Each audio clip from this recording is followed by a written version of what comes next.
Okay, we are live. Hi, everybody, and welcome back to Holy Humanist. It has been a while since I have done a live stream, so excuse me if I'm a little bit rusty, and apologies, this was quite a spontaneous live stream, and I thought, well, actually, why not? And what better day to do it than International Women's Day? So, before we begin, I would just like to say a very, very happy International Women's Day to all the incredible queens out there. Whatever battles you might be facing internally, externally, within your home or within wider society, please keep at it, be fearless, be steadfast. And yeah, I just think it's a great day to obviously remember all of the shoulders of the women that came before us, whose obviously shoulders we stand on, and all those women who currently can't speak and use their voice. So I think it's also a great day to remember the privilege we have and how best to use that in terms of progressing women's rights, because clearly there is still a long, long way to go. We have come very far, but there is still a long way to go. And especially when it comes to Islam, I have to add that little caveat that it's even more, I guess the obstacles are even more intense for a woman to try and leave, whether it's, the societal reasons or the kind of coercive, controlling elements of Islam itself, and then your family members and wider society, and notwithstanding the fact that the death penalty is also hanging over your heads if you do decide to leave. So by and large, we do know that leaving Islam is a lot tougher for women than it is for men. So bearing that in mind, I'm very grateful that I am in a privileged situation and I've got this platform and I'm able to use my voice. And that is exactly what I intend to do for as long as I can. So yeah, happy International Women's Day to all the women out there and to all the men who support and encourage and motivate and protect their women. Not that they need protecting in that sense, but you all know what I mean. Good men are also very much like the need of the hour in society. So happy International Women's Day to all of you. Now, without further ado, it's nice to see so many regular people here. Hi, everybody in the chat. Prince Tyler, Nazreen, Grey Jedi, Kiko. Lovely to see you all again. It's been a while. I hope you're all well. And yeah, let's get cracking. So today I've got a very interesting guest with me, and I will let him do his own introductions. But I would like to welcome Shoaib onto Holy Humanist. So Shoaib, hi there, welcome. Hi, Maria. Thank you very much for having me. I've been watching you for a very long time, so it is a pleasure being here. And happy Women's Day to everybody. Well, when I say everybody, I mean all the women out there. So yeah. Oh, thank you so much. And no, I appreciate that you've been watching as well, and that you also reached out for us to have this conversation.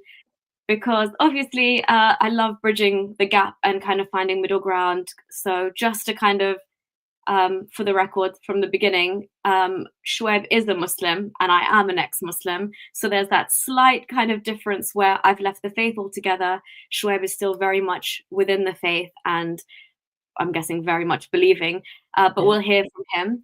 So Shoaib, I will bring your YouTube channel onto the screen, but if you could just kind of give us a brief introduction as to, I guess, who you are, why you started a YouTube channel, and how you got in contact, why you got in contact with me, rather. Yeah, sure. So what it is that I'm a Pakistani basically, but I was raised in Saudi Arabia. I live in Jeddah for 22 years of my life, and then I came to the UK for my education, where I completed my bachelor's from Brunel University, and then I went back to Saudi Arabia to work there for a couple of years. And afterwards, I came back to the UK where I completed my master's degree. And that was around in 2017 when I finally went back to Saudi Arabia. And while I was working in Saudi Arabia in 2017, I just realized I felt like I grew up in, I felt like I just grew up in UK. And there were so many things while I was in the university. I've seen and I met so many people here in the UK. And there was something about the UK that I actually liked. So I just decided that if I want to continue living my second half of the life, obviously after my education, my work life, so I thought I will come to the UK, and that's how I decided to come to the UK. And as far as my YouTube channel go, it's a funny thing. I basically started this channel, and it was it was honestly, it was nothing. You can see now it says political discussion and personal experience and everything. It was absolutely nothing. What it was, I used to do very like stupid movies. I tried to be funny, and it wasn't funny. But I used to do so many like if like really stupid videos. But then all of a sudden, a few things happened, and from there, where it all became a little bit political in regards to my views, obviously. And like you just said, yes, I am a Muslim, so in accordance to the religion and how the people have been behaving in the UK. And I'm sure you have lived in the UK longer than me. As I said, I have been in the country for 12 years, but I've been on and off. It's only since 2018 I have been in the country, permanently. And so being in the country between 2008 and 2018, which is 10 years, I was back and forth because I was studying here, but I always used to go back to Saudi Arabia. And I was working in Saudi Arabia as well. So as I said, since 2018, it was a different experience. I used to live in Milton Keynes. Obviously, now I live in Wales. Living in Wales, the things that I've seen, I never imagined. So yeah, we will touch on that obviously, but this was a little bit of introduction. So yeah. And oh, and one more thing, I know you're an ex-Muslim. If I tell you my stance, where I stand with that, obviously, like I said, I did grow up in Saudi Arabia. So I believe in one thing. See, I honestly, I am colorblind. I am faith and religion blind. I am cultural blind. The only thing that I see is a character of a person. So for me, to be honest, it doesn't matter if you're an ex-Muslim or a Muslim or whatever, a Jew or a Christian or a Hindu or atheist. I honestly couldn't care, to be honest. For me, as long as you're a good Muslim, or well, as long as you're a good person, and me coming across as a good person, I will judge you only on your character. The religion and everything else, I don't see that. So I just thought I'll put it out there. Yeah, no. Thank you for that. No. I do respect that. Don't be too good of a Muslim, though, please. To people that Oh no, I'll be just myself. Like I said, I think for me, my religion, I usually keep it to myself. Like obviously, I know this is the month of Ramadan, and like myself, a lot of people are fasting. And what I have noticed now, so this is the one thing that I've noticed only in the UK. Even though, like I said, I live in Saudi. I used to live in Saudi Arabia, which is a Muslim country. A lot of people call it the birthplace of Islam. So when living in the UK, I have noticed one thing, and the thing is, there are a lot of people. When I say a lot of people, I'm talking about the Western Muslims, the Muslims from the West, from the UK, like born and raised. They have this habit of going around and putting everything out there. As in, if they are fasting, they want to, they want to go around and telling people, "Hey, I'm fasting," as if it's some sort of thing. They're doing it for the people. For me, I will go with my friends. I'll be fasting. I'll be out with my friends. They will go to a restaurant. I'll go with them. They will be eating, and they will ask me, "Do you want to eat?" And I'll tell them, "No, I'm not hungry." I never sit there and tell them, "Hey guys, look at me. I'm fasting and I'm offended." No, I go there. I chill with them. I talk to them. When it's my time to eat, I'll eat. If it's not, then I'll just sit there and speak to them. I never get offended, like I said. And I think this is the difference that I see. There are a lot of people that I have seen previously where I used to work, and when I was the place where I was working, there were so many people. They used to get offended if somebody even talked about food and what they're gonna have tonight. They were like, "Oh, do you not know we are fasting?" And I used to look at them and I'd be like, "You're fasting for yourself and for your God. What does it got to do with anyone else?" And the same way, I see a lot of Muslims. They would like to pray in the middle of the street. They want to block the roads of the UK, which, in my opinion, UK is and always will be a Christian country. And if you want to bring in your religion, it's very easy. If you're a Muslim and you cannot agree with the Christian values that the UK have, or whatever is left of it, if you can't agree with that, then maybe go to a country which is a Muslim country. There are many Muslim countries, by the way, that they can go to. I wouldn't want to see any Muslim rules or regulation put into the British culture, because that is not the British culture. So yeah.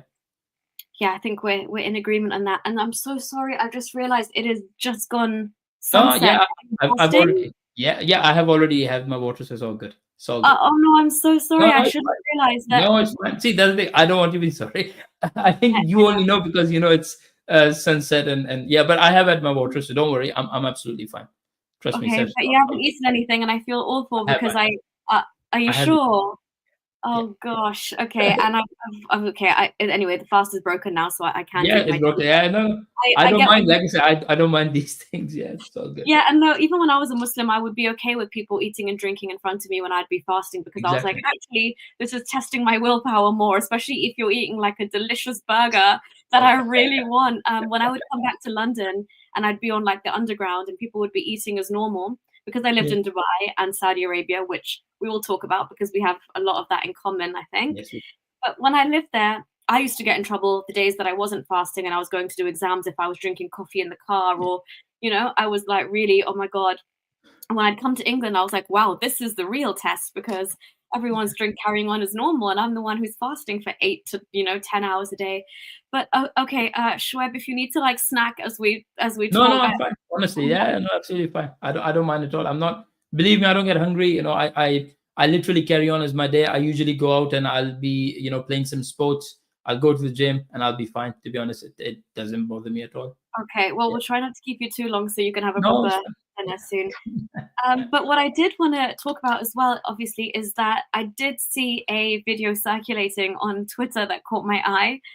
And honestly, I was like, oh, salute to this man for doing what he did, because I guess everything that's to do with Hope Not Hate and George Galloway, who I personally really can't stand, by the way, and I'm sure you feel a very similar sentiment towards him. But you took it one step further and you actually, I believe, called into his show and rendered him angry / a little bit speechless, and he kind of kicked you off, if I'm not mistaken. Yeah. So what it was with, I think with George Galloway, I used to watch him a lot on YouTube. Like, now he got this new thing where you just need to get in touch with the producers and the director, and they will put you on a show, and you usually get one question. So every time I've watched this guy, obviously recently he's changed his stance again. Before what he was, he was saying things as if like, oh, the Muslims, they need protection from the West culture, they need protection from the Western people. And obviously my experience with the British Muslims, well, I don't call them British Muslim, the Muslim from the West, the Muslims who grew up in the UK, who I believe they are fully brainwashed, they're long gone, and I don't think there is any help for these people, and nobody can help them. Like, this is how far gone these people are. So anyways, I used to watch George Galloway, and he always used to speak about the MDL, which is the Muslim Defense League. Well, obviously a lot of people have heard about it. They made this group in the name of in the name of free speech, democracy, and in the name of Islamophobia, that they said, oh, we need as a reaction to the EDL, sorry to interrupt, but also as a like reactionary. Yeah, of course, it was a reaction. But the thing is, EDL doesn't exist. But anyways, yeah. So it was to that. But again, as I said, they just use a lot of things, such as what they call it. It's Islamophobia. Again, it's a made up term. I'm a Muslim. I don't think it exists. There is no such thing as Islamophobia. But yeah. So he used to say that, and I don't know if you want to play the video. I can. Yeah, sure. Please, if you can try and share your screen with me, I'm more than happy to play it for the viewers to have a look at. I mean, I had a right chuckle. I watched it a few times. I know it gave me satisfaction to see. Yeah, there were quite a few people that were saying that they liked it. So what I'm gonna see if I will share the video file right now. Okay, sure. Okay. Yeah, can you see it? It's on your screen now. Yes, I can. Okay, I'm just gonna add it now. Hi. So my name is Shoaib, and I am a Pakistani Muslim.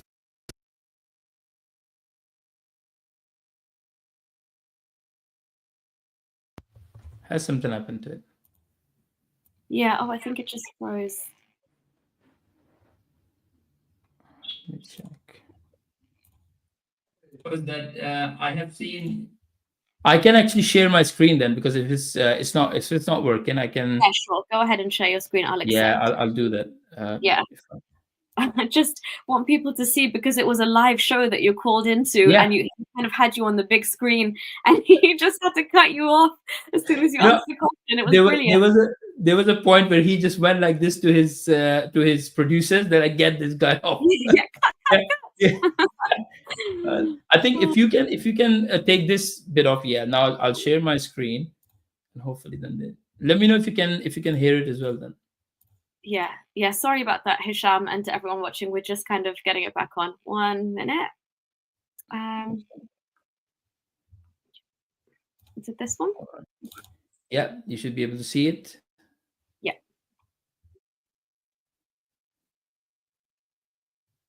Okay.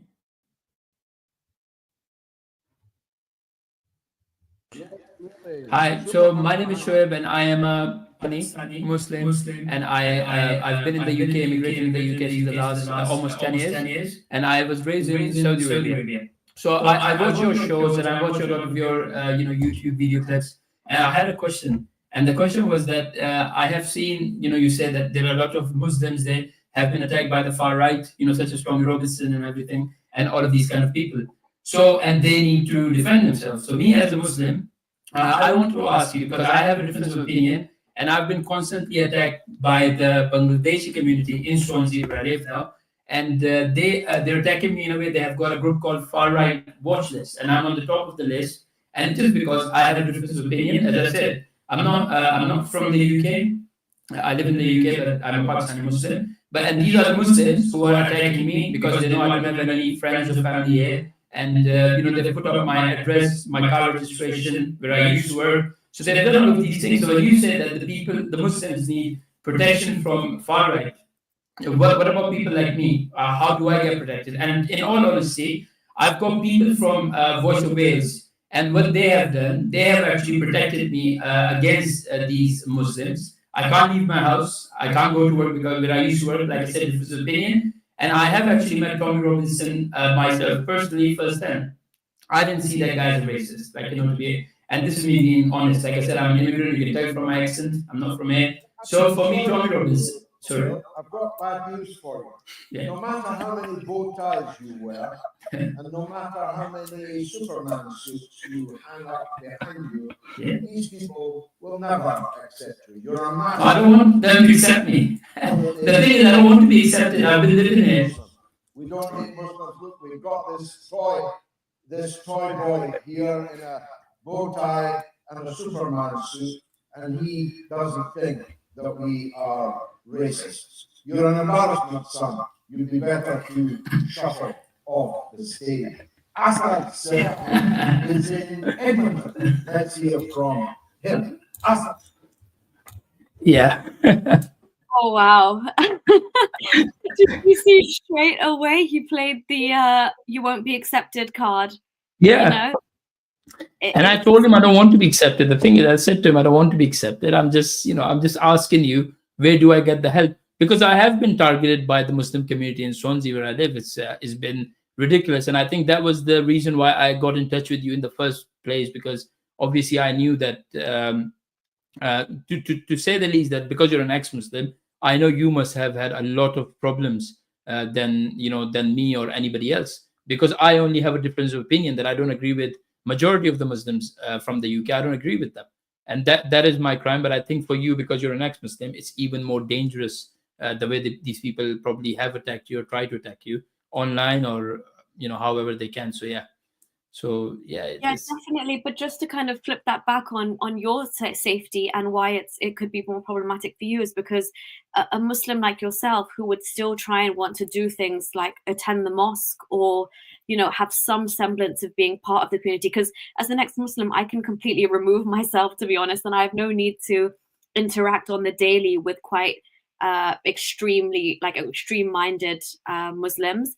So it is easier in that sense to have that kind of distance between us. But let's say if you want to partake in Eid prayers, or like these prayers every day in Ramadan, they're called Tarawih, which you go to every evening. If I don't go to them anymore. Yeah, I can't. Imagine, I wouldn't if I was you, because I'm sorry that the security risk is too real. My local mosque would be off limits to me if I was you. Yeah, I actually don't go to the mosque anymore. It's the reason why is because they are very hostile towards me, and I think they have been quite few comments that they have made about me. Like I said, they put my car out because I used to have a Union Jack flag on it, and they said, oh, it's a fascist car. They didn't write whose car is it. They just made it look like they basically put me a target. And obviously when I went to the police didn't see it was any sort of threat. They were like, no, it's fine. Eventually, and this is a really sad thing for me, because every time I have had a car, I always had a Union Jack flag on it, and now I have a Welsh flag on the hood of my on the top of my car, and I have a Union Jack on the bonnet of the car. So the problem is now I had to take it off because of the security reason. I have to take the Union Jack off, and can you believe this? Because you will see the pro-Palestinian people. Obviously, there was a news just now as I was getting ready to come on this live with you, that there is somebody has gone near Big Ben and gone on top, not on top of the Big Ben, but just around the Parliament, and they On have the put the Elizabeth Tower. Yeah. no, not on the tower, just like on the ground base, not that high, but around the Big Ben area, and they've put the Palestine flag there. So Oh, you know, I saw him this morning. He was on the Elizabeth Tower, and the yeah. police were Oh, trying to get Elizabeth him off. Tower, yeah, that's the one. Yes, Yeah. yes. So It you know, was. for me, huh? Yeah, go on. Sorry. No, I'm just saying, for me to even have a Union Jack in the country that we live, which is the UK, it's somehow is like not a crime but a threat to my safety. But yet you have all these hateful flags, you know, going about, no problem whatsoever. They chant, you know, all these things that they chant, but you know, it's just. But yeah, it is what it is. And you believe it or not, the police is very much aware of it, because there have been so many complaints that I've made against the mosque and the Muslims, and unfortunately, as I said, nothing has happened. Absolutely nothing. So yeah. Yeah, So actually, we'll get onto that because I do wanna delve into that a little bit yeah. more. But I just find it absolutely mind-boggling that in this country, it seemed more of a threat and kind of like, disrupting community relations if you have a Union Jack displayed on Yeah. your car or outside your Yeah. house, and a flag of Palestine is more welcome, and you feel safer holding that than you do carrying a Union Jack. That just like spells out the state of affairs of the country that we're currently living in. And I guess it's the exact same situation in Wales. And I think you find yourself embedded around such a kind of insular Muslim community that they're trying everything within their power to make sure you don't kind of dissent from the way they think, and talk about the community and say the things that you do, because as you were saying earlier, you are Muslim and you are from the Pakistani community, and I think those two things together are enough for you to kind of blow the lid off of some of the worst aspects of that society, especially within the UK. And it's just not something that they would tolerate, especially if you're saying things like, Tommy Robinson is not the racist that they all try and paint him as. I mean, these are things that are essentially going to get you completely sidelined. So, Correct. yeah, Shoaib, if we could just kind of talk a little bit about what happened in terms of the Muslim community really trying everything in their power to come after you, in a sense, and the fact that it went all the way up to prevent getting involved. Obviously, feel free to share how much you're Of course. allowed to and how much is safe. But yeah. Yeah. So I think obviously there is a lot of things that's going on. Obviously, it all started with the Tommy Robinson, and I'll tell you a quick story before I go into prevent, because it's all interrelated. And with Tommy Robinson, what it was, obviously the Muslim community, the Asians, they hate him. Everybody you speak to, they're like, oh, he's a racist. So I never knew who this guy Tommy Robinson was. Obviously, every now and then I've seen him. But from the Muslim community, I heard them talking about him once. Like, I think it was last year around summertime, sometime, and I was in the mosque, and somebody was saying about him, and I overheard it, and I asked a question, and the guy was like, "Oh, you know what? He's a racist. He's a white racist from, I think, from Luton somewhere." And I said, "Okay." And I said, "Oh, why is he a racist?" They literally, and this is the type of question they don't like answering. So they will say, "Oh, somebody because they're white, oh, it's a racist," and they expect to be like, "Oh, yeah, you know what? That's good." But I'm not like that. I like to ask questions. So I asked them a question. And I said, "You call him a racist. Can you tell me the reason why is he a racist?" They didn't want to say anything. So that time I made up my mind and I said, "You know what? I'm going to go home and I'm going to do a research on it." So I did a research on Tommy Robinson. And that's when I sat down and I watched so many of his stuff like, his interviews. There were quite a few things that were coming up. And I didn't think he was a racist at all. Like, there was nothing racist about him. So I said, maybe, okay, I've seen him on the camera. Maybe he's pretending, because these people obviously saying totally different to what I'm seeing, on his documentaries and stuff. So I thought I can go and I can actually meet up with him and I can find out for myself. So I met him for a brief, I would say 30, 40 minutes. And I asked him, I said to him, "Look, I am an immigrant, right? I am a Pakistani. I am a Muslim. Do you have a problem with me?" He did ask me a question and he said, "How did you go to this country?" Because obviously the way I was dressed, he knew that I didn't come on a boat. So he said, "Well, I just want to know, how do you go to the country?" So I told him, I came here through Heathrow Airport. I came here on a valid visa, which I still got. And I worked for. I love that.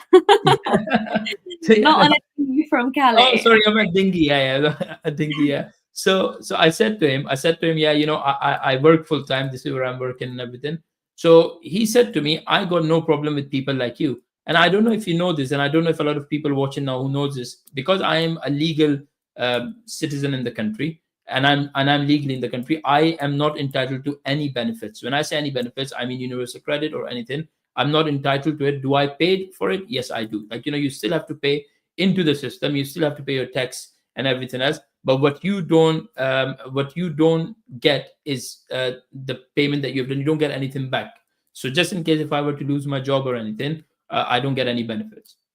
So he was very good to me, and he spoke to me, and not only that, he said to me, "Why did you have to ask me this question? Like, you travel all this way to come and speak to me, and all you've asked me is, am I okay with you? Why would you say that?" I said, "Because I've been told that you're a racist." So he said, "Oh, what do you think? Am I a racist?" I said, "No, I genuinely never thought you were racist, and that's why I wanted to find it for myself, because that's what I like to do. If somebody says something to me, I will turn up and I will observe and report." So he said, "There is a protest going on. Would you like to go to a protest and have a look at yourself? Because these people are called the far right thugs, the far right racists, whoever supports Tommy Robinson."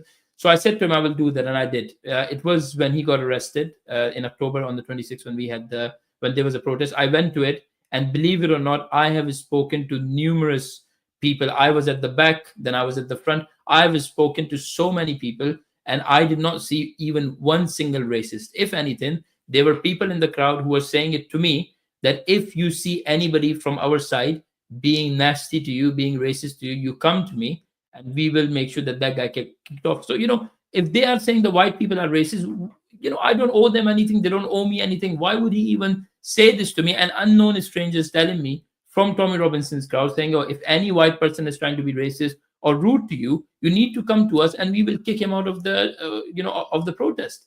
So this is so this happened. And what I did after this, straight after that, I came home, and that's when I put this post out on my X, which is Twitter. And that, I think that post was seen by more than 30-40,000 people. It got a lot of likes, a lot of share. And I started off by saying I am a Pakistani legal Muslim immigrant. And I think that was the thing that caught everyone's attention. And I was like, "Oh, I would like to say something about Tommy Robinson and the so-called far-right racist people." And when I did that, I had a phone call from somebody from the mosque. Because obviously, like I said, I used to go to the mosque. They had my number, and they knew where I live and everything. I had a call from the mosque, and I was told to attend the mosque because they wanted to speak to me. And obviously, in my head, I was going, last time I checked, this is not Pakistan. This is not some Muslim country that you're going to call me and tell me, "Oh, come up." You got no authority. You're literally an individual like myself. Your opinion are as less important as much as mine. So I don't know why would you call me, but I wanted to go, and I wanted to have a look. So I went there, and I actually recorded. I had a voice recorder with me, and because I didn't know what I was walking into. So I went to the mosque, and the guy from the mosque kept telling me, "You have no idea what you're talking about. You're not from the UK." And they love to play this. They will tell you that the white people doesn't want you. The white people want to kick you out of the country. Is the white people this and white people that? But every time I've spoken to the Muslim community, which is, they call themselves the British-born Muslims, when you speak to them, the first thing they say to me, remind me that, "Oh, you know what? You're brown. You're a Pakistani. You're an immigrant." And I say, I have a mirror. I look at myself every day. I know I'm brown, and I know I'm a Pakistani, and I'm very much aware that I am here as an immigrant. It doesn't bother me at all. Like, you don't need to remind me. Not one white person in 10 years of me living here have ever even touched on this thing that, "Oh, you're an immigrant, or you're not British," or I never had this issue. Anyways, they did that. And I obviously then, because I was up against 8 or 9 people from the mosque, and I said to them straight away, and I said to them, "You know what? There is no way in hell I'm going to change my views," because they were asking me to delete the post. Basically, that's what they said to me. "You don't understand. You have no idea. You need to delete the post," which I didn't. I did not delete the post, and I went home. And from there is when the hostilities started from the Muslim community. So I used to work. Well, I don't want to say where I used to work, but I used to work in a very good job. I'm sure of course, where I used to work. And well, I'll say, obviously, I used to work for the council. Basically, I was working for the council, and these Muslims now, they have called in the council. Not only called in, police actually turned up to my workplace, and I wasn't there because I was working from home. They turned up to my workplace, and they said, and that this happened, I think, around a Tuesday or a Wednesday, and this is October last year. They turned up to my workplace, and they were looking for me. And while they were looking for me, they said, "Oh, there is he's a racist guy." So this is what the police done, calling me a racist just because they had an anonymous phone call, giving my address to where I work, and they said, "Oh, you need to turn up and you need to see what this guy is doing because he's a racist." So this happened on a Tuesday. And I found out on a Friday, and I actually went to the police station with my lawyer then, because like I said, I wasn't sure what was going on. When I turned up to the police station on a following Sunday, and I said to them, look, this is what has happened. My work has told me that I am being accused of being a racist. You have turned up to my workplace. You haven't had any contact with me, even though the police have my number. I used to help them, like when I'm out and about, they used to come, like I go speak to them, they speak to me. So they know where I live and everything. So when I went to on the police station with my lawyer, not once they said that they had any proof of me being a racist, but they still turned up to my workplace because the Muslim community were, bombarding them with phone calls. Oh, there's a racist, there are racists. You need to go, you need to go. And like I said, they turn up. And till today, it's been almost like what, 4 or 5 months. Till today, I do not know the name of the police officer who turned up to my workplace and spoke to the security guard. The security guard told me that they would be calling me a racist. Like I said, 3 or 4 months on, I still don't know who that was. But what they have done then, turning up to my workplace, is made me a target for my bosses there. And let's not forget, the people in the Swansea Council are pro-Palestinians. They are the Labour government. And a lot of them, councillors there, I see them almost every other day, every other week in the pro-Palestine rallies, and they come out, they support, they're supporting the Palestine, and these are the people who never ever left the country, and they want to support something they're not aware of. So anyways, that happened, and unfortunately, because of all that, and then obviously my bosses told me that I need to delete my YouTube channel. Like I said, my YouTube channel was a stupid things, but it was like, the show of power, that we can tell you to do something, and if you don't listen, see what happens to you. So they said that to me. I told them I'm not going to delete it. I'm not going to do that. And get, and you know what they did? They fired me from my job. And I think I did tell you about that. I'm sure I told you straight away that when that happened, because I was trying to look for help, trying to see what needs to be done. So they fired me from my job, which is unfair dismissal. Obviously, now we're waiting to see what has happened. Again, 5 months on, nothing. I still don't have a job. So after that, then I got kicked out of my basketball team. So basically, this is what they do. They try to take your livelihood away from you. Everything. They know everything that you do, because Swansea is such a small little area. It's like a village. It is a city, but it's like a small little village kind of thing. So so I lost everything, and then I remember I still didn't stop. I still keep reporting things where I said, the far right people are not racist. Then I started going to all these demonstrations to see what it is all about. So what I did, I observe and report. That's all I was doing. And me doing the observe and report somehow target, the Muslim community, somehow and I believe this is what has happened. So in my opinion, I think the Muslim community then has filled a form, and they have, and what they have done, they have sent it to the Prevent. So Prevent is counterterrorism. So this is what is about. So Prevent then turn up to my house, and I think you have seen the video, or obviously circulated, and I haven't posted the whole video. I've only put out like 6-7 minutes of it.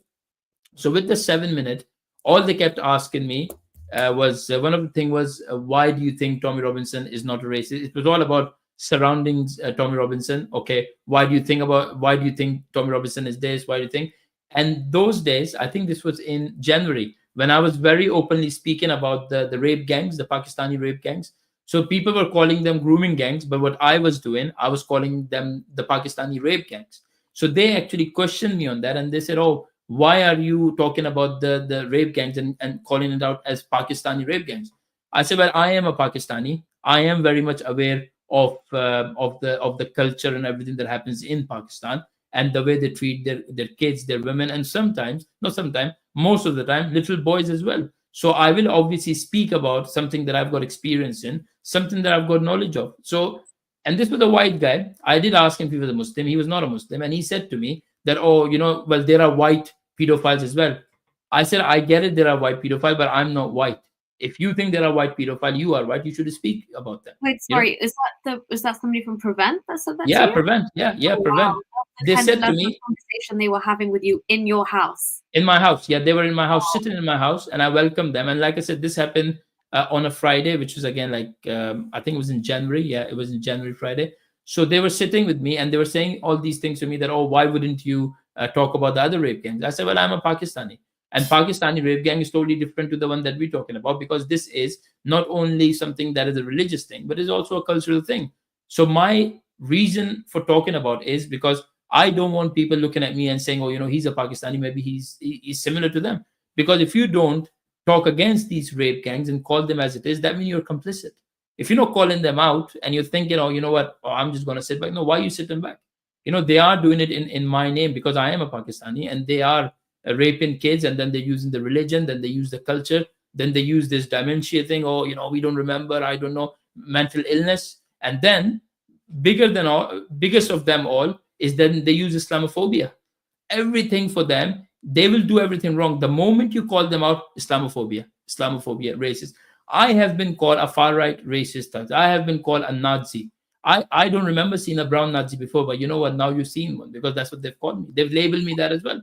A Nazi, a fascist, everything. But my reason of calling these people out, as I said, look, I don't want people looking at me and saying just because he doesn't call them out, that means he's complicit. And I very much agree with that. If you're a Pakistani, there is a problem in your culture. A lot of them driven by the religion, yes. So if there is a problem, you have to address them. You don't need to. But what the Muslim community does, they do deflection tactics.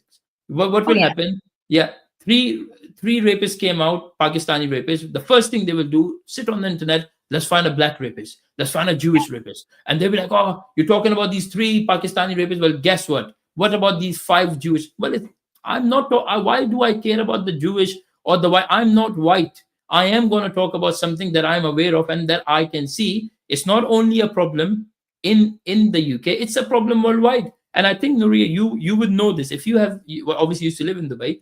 So there is a cricket ground in Dubai where people used to go and watch matches. So one of these cricket ground I've been into. And when you enter that cricket ground, there is something written only in Urdu. And it says in Urdu, no political chanting. In Urdu, not in English, not in Arabic, in Urdu, because they know it is the Pakistani people. They like to ruin everything for. Like I said, I am a Pakistani, but I am addressing this because it's a fact. So if they want to sit here and say the white people are racist, then guess what? The Arabs are even bigger racists than the white people, because the way Arabs have treated the Pakistani, and only because of the way the Pakistani have behaved in Saudi Arabia, in Dubai, everywhere you go. There was very recently a lot of Pakistanis cannot get visas for Dubai. There was a time Pakistanis were getting open visa going to Turkey. They don't get that either, because what the Pakistani community did then, you get all these Pendus, Pendus, and the Pakistanis who just who I are don't like using that word, but very kind of.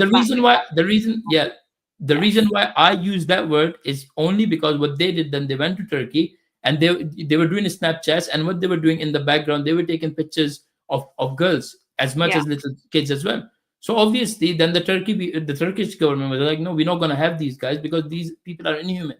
So if you're telling me there was a problem in Turkey, that the Turkish government had to ban the Pakistani people coming into Turkey only because the things that they were doing, and these are exactly the same thing that they do in UK. So how is it that the white people are racist but everybody else is not? Because the Arabs are doing the same, the Turkish people doing the same to the Pakistanis. So I don't get it. No, and obviously the disclaimer that not all Pakistanis, but we're talking about a very select, really exactly, kind of. Yeah. Well, I'm a Pakistani myself. Yeah, no, exactly. So am I. That's why we have a bit of a free pass to kind of, if we're not going to comment and critique our kind of culture, then who is? If we should be given that extra leeway to do that, because they're going to call everybody else racist. And honestly, they have done so well in scaring, I would say, white people into even commenting on this because of the tags of Islamophobia and racism, that I feel like it's more our duty to call it out more than ever. Which is why I'm grateful to you, because I think we can we meet in some kind of middle ground with you still being a Muslim and I myself being an ex-Muslim, and the fact that you're even willing to come and talk to me here, despite the fact that a lot of the things I say for many Muslim ears are regarded as way too blasphemous. But you acknowledge that there is a serious problem within the British Pakistani community, whether it's second, third generation immigrants, and the way they hold on to Islam, the things that they do in the name of Islam, and specifically who they're targeting in that, namely white working class girls, and the justifications behind that. So massive kudos to you to even call that out, and especially given where you are and given how surrounded you are by, so many other Muslims who are trying to shut you down left, right, and center.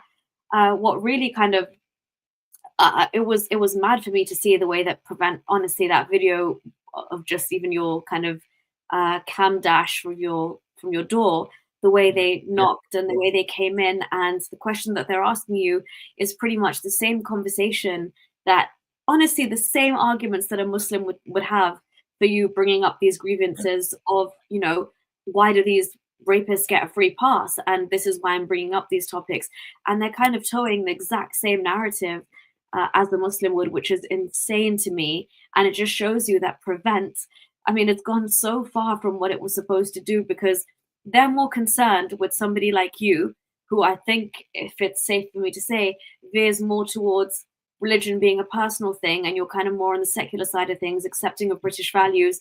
They're more worried about you being tempted by the quote unquote far right than they are of actual extremist mindsets within our midst. And let's be honest, there's probably not enough of a far right to even fill 2 massive pubs in the UK at the moment, whereas the amount of Islamic extremists who are walking amongst us is off the charts. And I can just tell you, in various different London boroughs that I go to, how unsafe it is for a woman like me to even think about walking there after dark, or, things like that, that is just real issues that have kind of plagued our society now. And they're more concerned of, are you tempted by the quote unquote far right? Are you retweeting Tommy Robinson?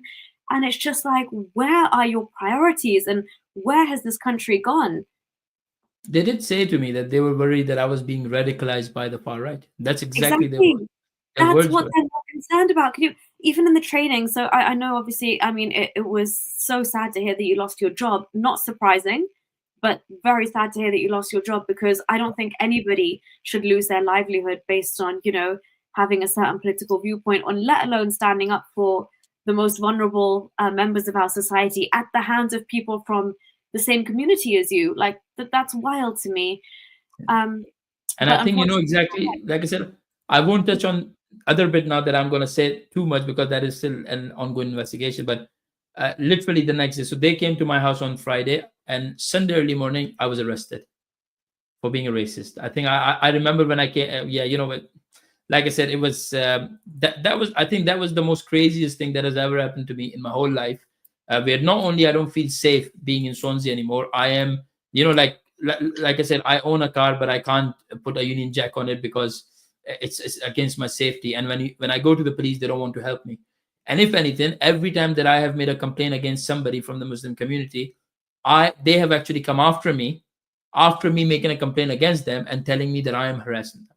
So, what? It's so crazy that you won't believe it. And I think that was another point that we wanted to touch, and I will go into it, because it's the new rules that is coming from the 1st of April, I think it is 2025, against the white people.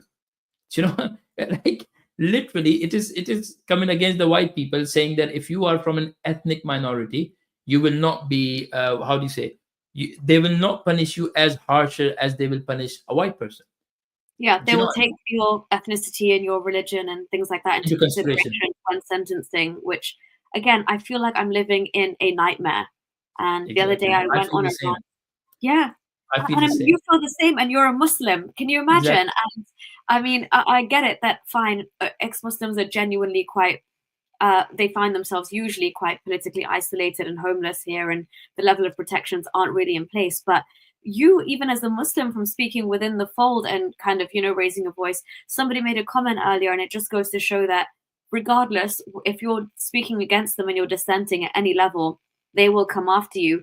And this 2-tier policing that we've been seeing is not just something made out of thin air. It's 2-tier policing that's now turned into a 2-tier judiciary. I think it's wild for you to give people from Afghanistan or Syria leeway or a lighter sentence because they don't know what rape is, or they don't really know how to respect a woman's autonomy because their culture is different. Like, that is insane. And the fact that we're not deporting people because their sons could, like foreign chicken nuggets and they won't. Yeah, I've read that. I mean, tell me that we're not living in a nightmare. But I think another thing is, I'm sure you will know this because, like, you've lived in Dubai, you live in Saudi Arabia. When you have Muslims, right? I will say this: the UK have got a really, really big problem, especially when you have Muslims living in the Middle East, like Saudi Arabia or Dubai, are more liberal than you have Muslims living in the UK, because the Muslims in the UK are extremists. They have come to a point where they want to use, but the Middle Eastern Muslims, a lot of them are liberal, like myself. Like I said, I'm not from America, I'm from Saudi Arabia. And then also when the Jewish people, when they are when they are allowed to walk easily on the streets of Dubai or the street of Saudi Arabia, saying that yes, we are Jewish, and they get no sort of harassment from the local people or from the Muslims there, and then you have the same Jewish people who cannot walk in peace in UK, in London, for say. I have seen numerous after the October the 7th. I have seen numerous videos, numerous tweets, people saying that, oh, you know what, just because we are Jewish, we can't walk safely in the streets. So for UK to be a free country, a country where they welcome all religion, all race, and all gender and whatnot, and for them to literally see this, where the Jewish people are actually being targeted left, right, and center. And then you have the pro-Palestinian. If somebody as much as say anything that you're supporting that, we don't believe in that, please don't bring it into our face. Don't keep your hateful chants to yourself. Guess what? Police come after you and they arrest you. Like, this is crazy. And the thing is, look, I'm not very much I'm not very much aware of what do you say of aware of the Israel and Gaza thing. Like, I never, it got nothing to do with me. It's not my concern. But in all honesty, in my opinion, what I have seen on October the 7th, yes, there was a genocide, and that genocide was committed by Hamas when he turned up to a bloody festival and he raped and killed innocent people. I don't care where these people are from, but he did turn up to a festival. His thugs, his gangster terrorists, and they killed so many innocent people. What was that about? And then they want to cry everything that led after the October the 7th. You can't say that.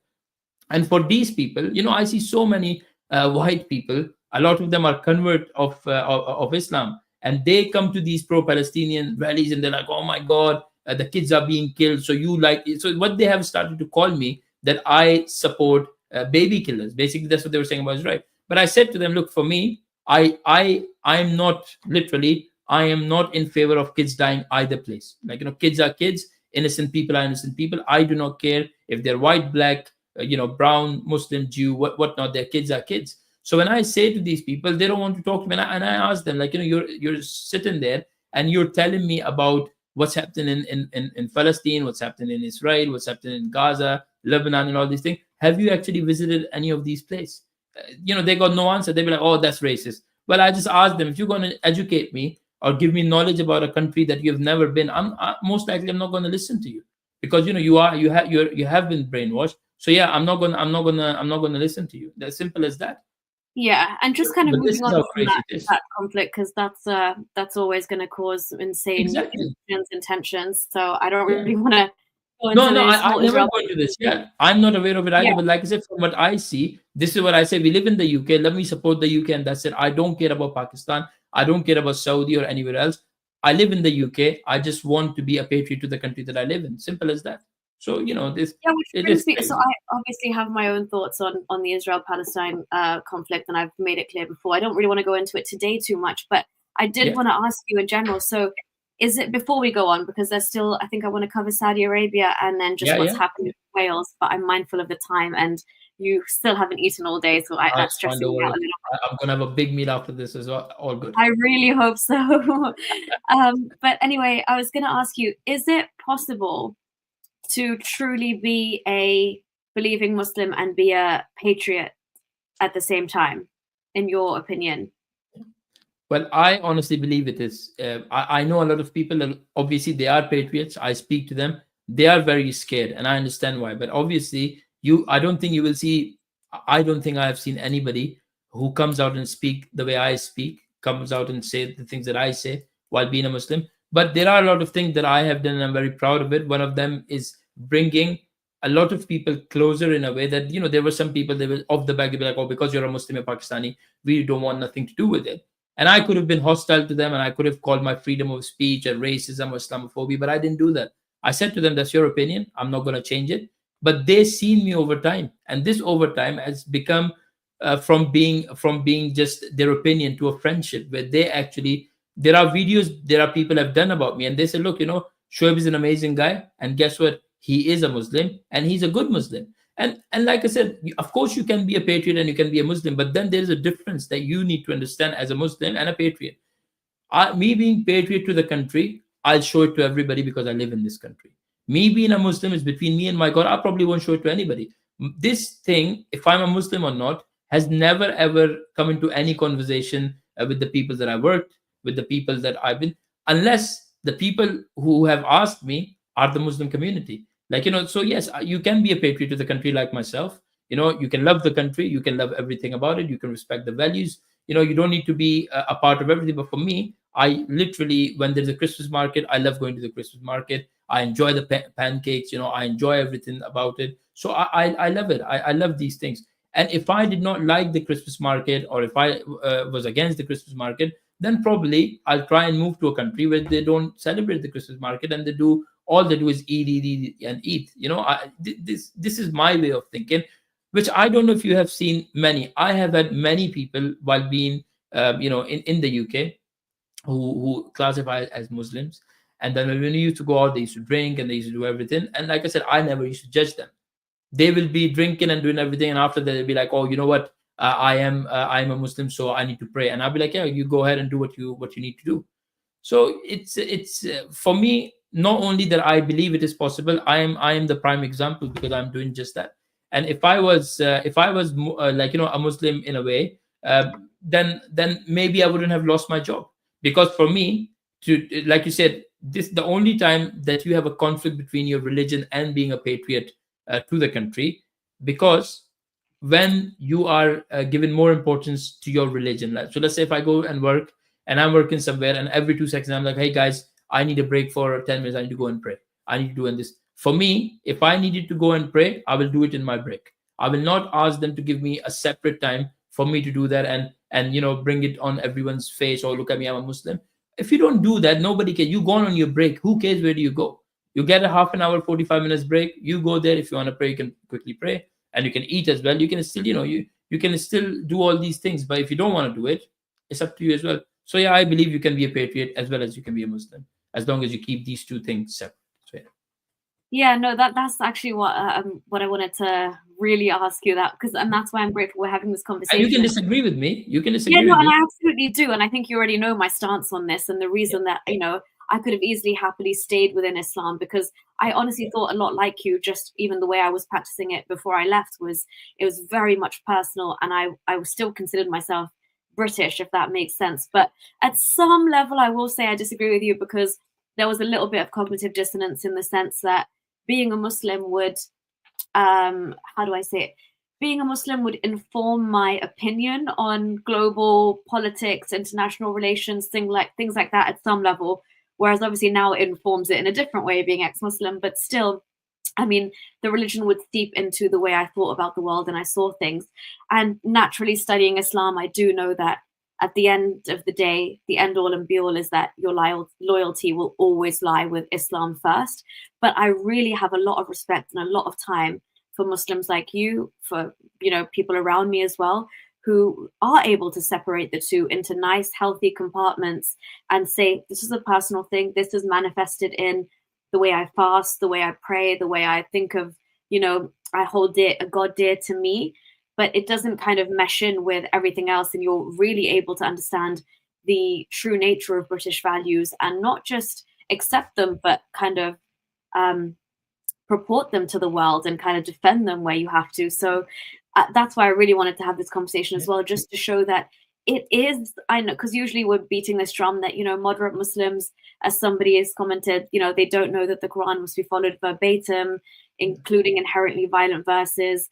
And they're constantly at a crossroads. And if you do, that's why I was saying to you earlier in the chat as a joke, that don't be too good of a Muslim, because too good of a Muslim equals to me, an outright jihadi. But like I said, I won't be too good of a Muslim, but I'll be a good of a character. Like I will have a good character. I'll be the type of man that I am. And like I said, I do understand, there are many ex-Muslims that I know. And obviously in the beginning, they used to have a chat with me about these things. They were like, oh, how can you be a Muslim and this and that? And I said, look, tell me, you've been, I've got these friends are with me for the last 5-6 years now. And every time I've asked them, I said, look, 6 years on now, what do you think?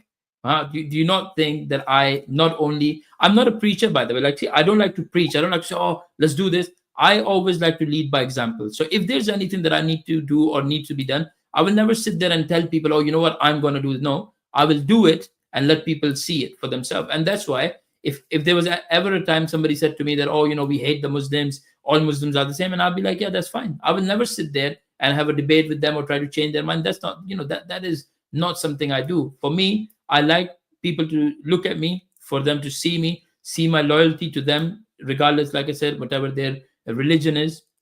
And I think this is the only thing. And you know what, in all honesty, I think you know it more than anyone else. If I today decided that I want to stop talking about Tommy Robinson, stop taking his side, that every single time I do, wherever I see somebody slating his name, I'll go there and I'll be like, no, no, that's not him. If I stop them, not only I'll get my job back, I'll get my livelihood back, I'll be welcome in every community. I'll basically be a free man. I'm not a free man right now. You'll be a hero, Shoaib, as well. Exactly, I know. I know. A hero amongst us. And that's the thing. So for people, like, I do understand your stance, I do understand your thinking. Obviously, I do get it. But then there are things that are happening to me right now that has not happened to me in the last 10 years. And as you know, that I am being on a visa, put you in a very dangerous position where the Home Office can simply reject your visa and you can't do anything about it. Not only that, it's around £4,000 that I pay the Home Office to get my visa extended. Not only I will lose that, for me, I will my dreams will be shattered. You know, I will have to move to Pakistan, a country that I've never lived in, a country that I don't really go to. So, you know, I got no connection whatsoever to Pakistan and everything. But that's what I'm telling you. For me, showing my loyalty to the country right now have cost me everything. You know, I'm 37. I've never been to jail, but now I've been to jail as well. Why? Because I've been labeled a racist. Do you know how this is the only thing I had to do is shut everything down, stop taking Tommy Robinson's side. Because see, me taking Tommy Robinson's side or me taking side of the white people, the thing is, it doesn't help me. Nobody's giving me a medal. You know, nobody's coming up to my house giving me the money saying, oh, you know what, well done. You know, I have absolutely lost everything. And even today, I have got the same stance that I am loyal to the country, as well as to the amazing people, the people who showed me a lot of kindness, who are the British people. So yes, you know, like I said, you can always disagree with me, and respectfully, I will be like, you know, it's obviously your opinion, but I will always like people to see me for me and my character, not because of my religion or the skin color. But yeah, I think that's how I am, and that's how I see others as well. So I think that's I could be one of the kind. You never know. Yeah, no, I respect that entirely, and I just wish that the Muslim community would accept you, you know, and your criticisms from within for their own sake. I obviously I take a different position entirely, but on behalf of every, you know, on behalf of the police, and I know it means nothing, and it's of very little value, but on behalf of the British state, I really apologize for the fact that you have been put through the ringer just for expressing an opinion and trying to do the right thing and be on the right side of history and, you know, say that I'm from this community, but hey, we have problems and we need to fix them and we need to look inwards and we need to call a spade a spade. So I'm doing that kind of stepping out of the fold, but you're doing it within the fold, and they both present their own sets of challenges. I just don't think, as I said, anybody should lose how much you've lost in the process of doing that. And I think it's very telling of just where we are as a nation and in general as a society, that we've allowed that to happen to you, and for such a farce to happen where the counter-terrorist organization comes to your house worried about you spreading, let's say, extremist views in society, when you're standing up for white working class girls who have been betrayed and horrifically violated in so many ways I can't even begin to say. And especially on a day like this, an International Women's Day, I think they deserve a voice, and you were their voice from within the community. So yeah, I may disagree with you, but I have all the time in the world for you, and massive hats off. I know you have all the time. Yeah, I think I do remember. You know, I was talking to you at that time, and it was very helpful. So yeah, thank you so much. Thank you. No, of course. I know, even though, you know, we're fighting the same fight on so many fronts. It seems like, you know, we're in two different camps, but really we are fighting the same fight on many levels. So Shoaib, obviously I want you to go and enjoy your dinner very soon, but I did want to talk about we have a lot of parallels in our life, I guess, in the sense that we both grew up for a long period of time in Saudi Arabia, and you must have experienced a lot of Islam in Saudi Arabia growing up, and so did I. So if we could just compare notes on life in Saudi Arabia, and then we'll touch on what's happening in Wales, and then I promise you I will let you go. No, that's fine. No, that's fine. Yeah. So I think with Saudi Arabia, I grew up in Jeddah. I don't know, you grew up in Jeddah as well? Yes. Yes. Yeah. So okay. So we both are from Jeddah, and I went to international school. Obviously, growing up, the first 5 years of my school life was in an international school where we have everybody there. And then after that, I went to a madrasa, which is Islamic school, a religious school, and that was all boys. So my school in the beginning, that was boys and girls. It was a mixed school, and then the Islamic school was only boys. And I think that is where I have a kind of awakening, because 4 years I was there. I was young. I was 11 years old, and I was there till the age of 16. And that was the place where I got sexually harassed by the qaris, by the not the imam but the teacher, the teachers there. And they used to do that to me 5 days a week for 4 years, like non-stop. It happened to me. And what they used to do before I used to go home, they used to beat me up to a point where I won't be able to walk. And they will do this. And now it's only now that I've understood why they've done that they will beat me up every single day.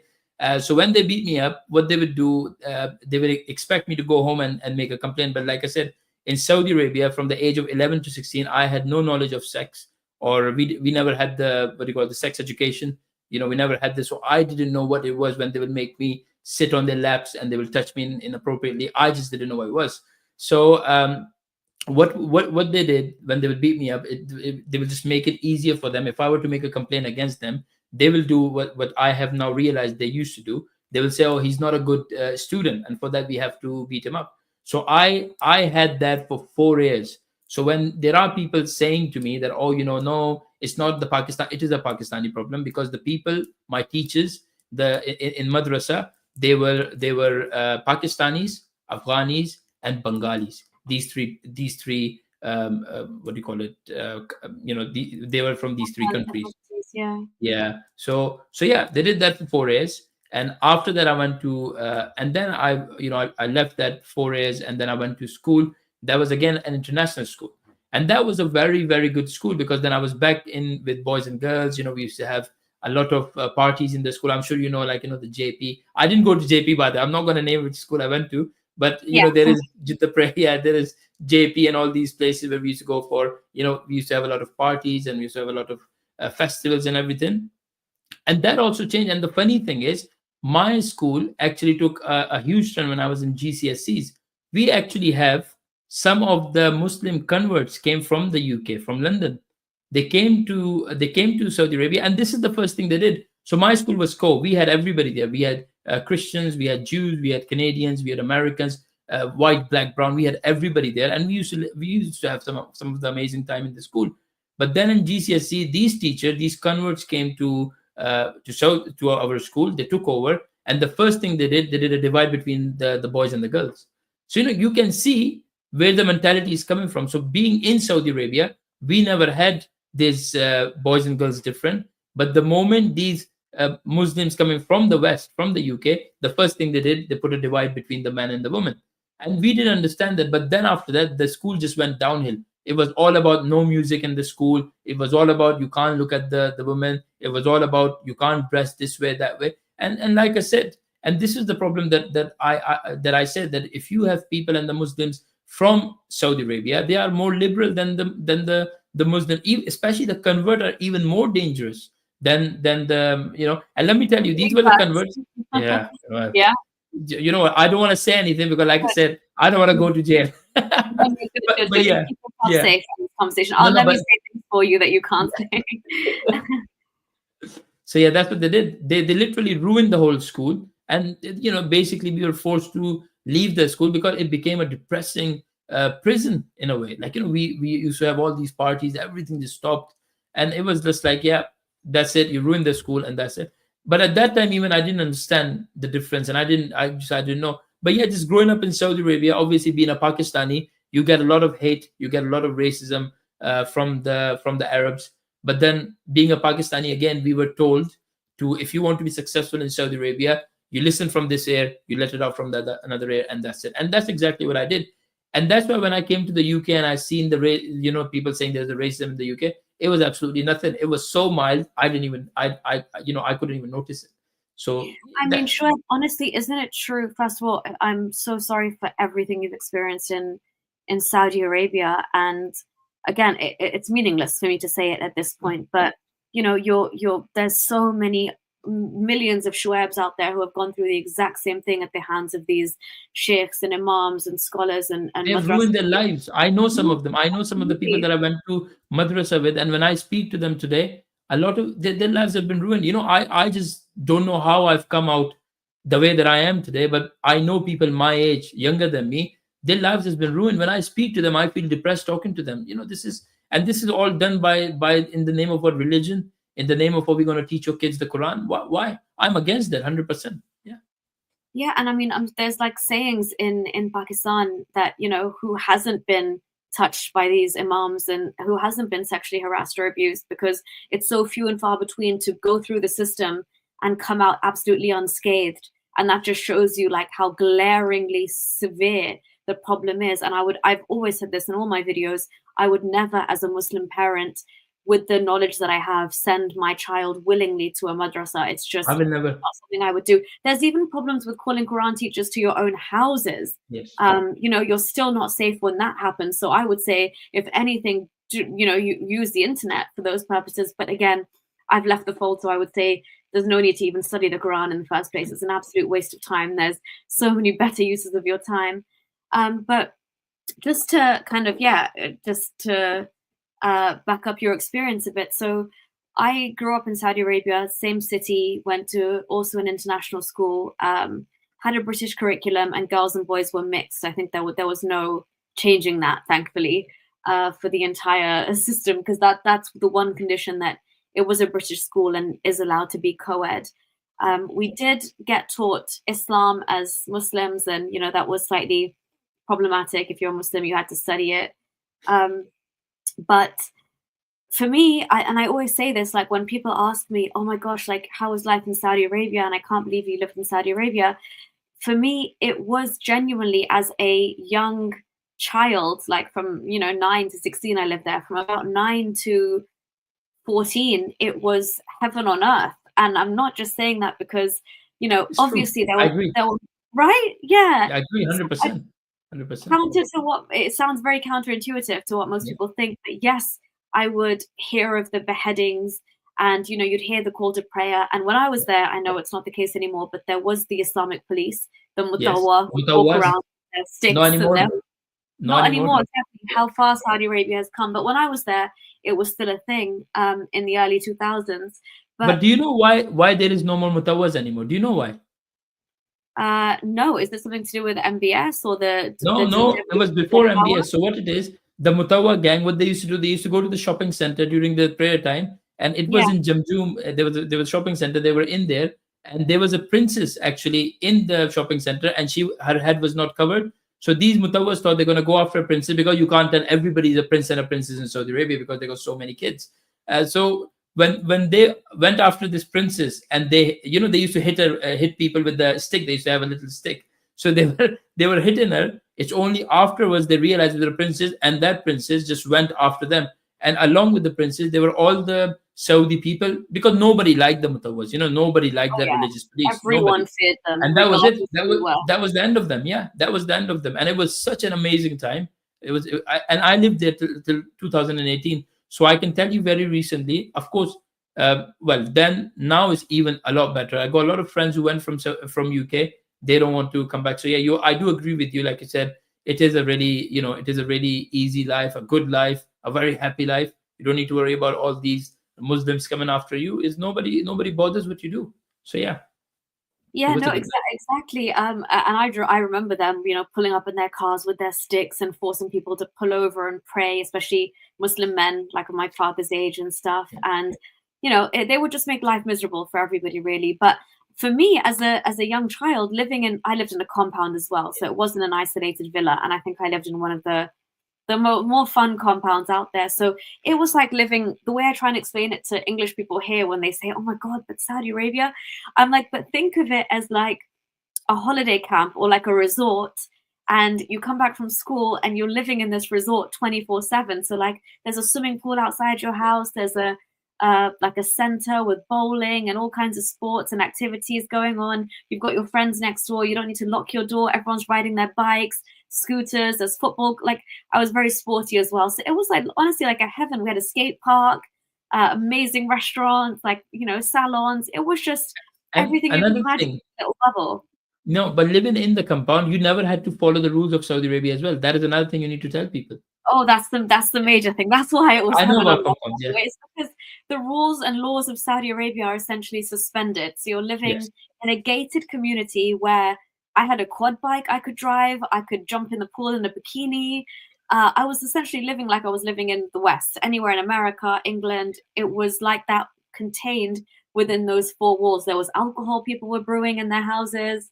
There were disco parties, you know, you're mingling with boys the same way you would be in the West. It was just once you stepped outside those gates, the abaya comes on, you have to act a bit more, you know, demure. That's probably the wrong word to use, but it's kind of very much like you've got to show that you are, especially if you're a Muslim, you really Yes. take it on board to act a lot more conservative, not to be seen with boys. You have a very specific route with a driver when you're out, go there straight back, no kind of hanging around, no such things as cinemas to attend, be mindful of the mutawwa, Yes. all of that kind of jazz. So Not anymore. not anymore, yeah. But I Not think it's anymore. just kind of like a contrast is so stark between within the walls of the compound and then outside of the compound, Yeah. which is why I enjoyed it, because Islam was suspended. So I Yeah. will just throw that out there. Yeah, because and you are right. Like I used to go to a lot of compounds, you know, the Saudi city and all of these places. I used to go there a lot. And like you said, once you're in there, first of all, and I think people need to know this as well. I don't know if you had the role. There was a compound. I won't name it, but there was a compound where Saudis were not allowed to go in. It was only the non-Saudis, like you know, the expats and the foreigners, and also only the people will go in if they had somebody living there or they themselves will live in. Not everybody can go. It was a very tight security.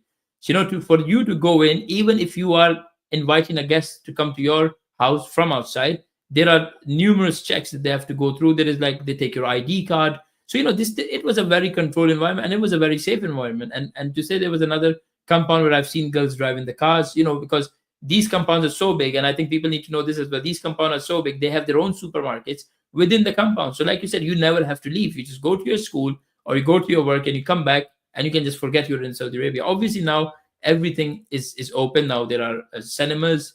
You know, there are things even better than the West. So you know, it is, and I would say this is all thanks to MBS. Like he's an amazing prince. You know, I have to say he's done some really good things in reforming and you know opening, speaking openly about you know when the and then you have the Muslim of the West try to criticize him as well. So it's just it's crazy. These people just cannot stop criticizing everybody. So yeah, that's Yeah, another. exactly. And no, and you're right. It's basically like a city within the city that you're living in, and therefore it's bearable. And I've got a lot of videos talking about, well, when as I grew up and I wanted to do normal things like learn to drive actually in the real world, not just my quad bike in the Yeah. compound. That's when it becomes an issue. When you start wanting to, you know, pursue relationships with people, it becomes an issue. When you want to do normal things like, why do I not have access to cinemas? I'm tired of pirated movies that get sold in the We compound. used to get pirated movies so much. You see people walking in the screen and you'd be like, oh my God.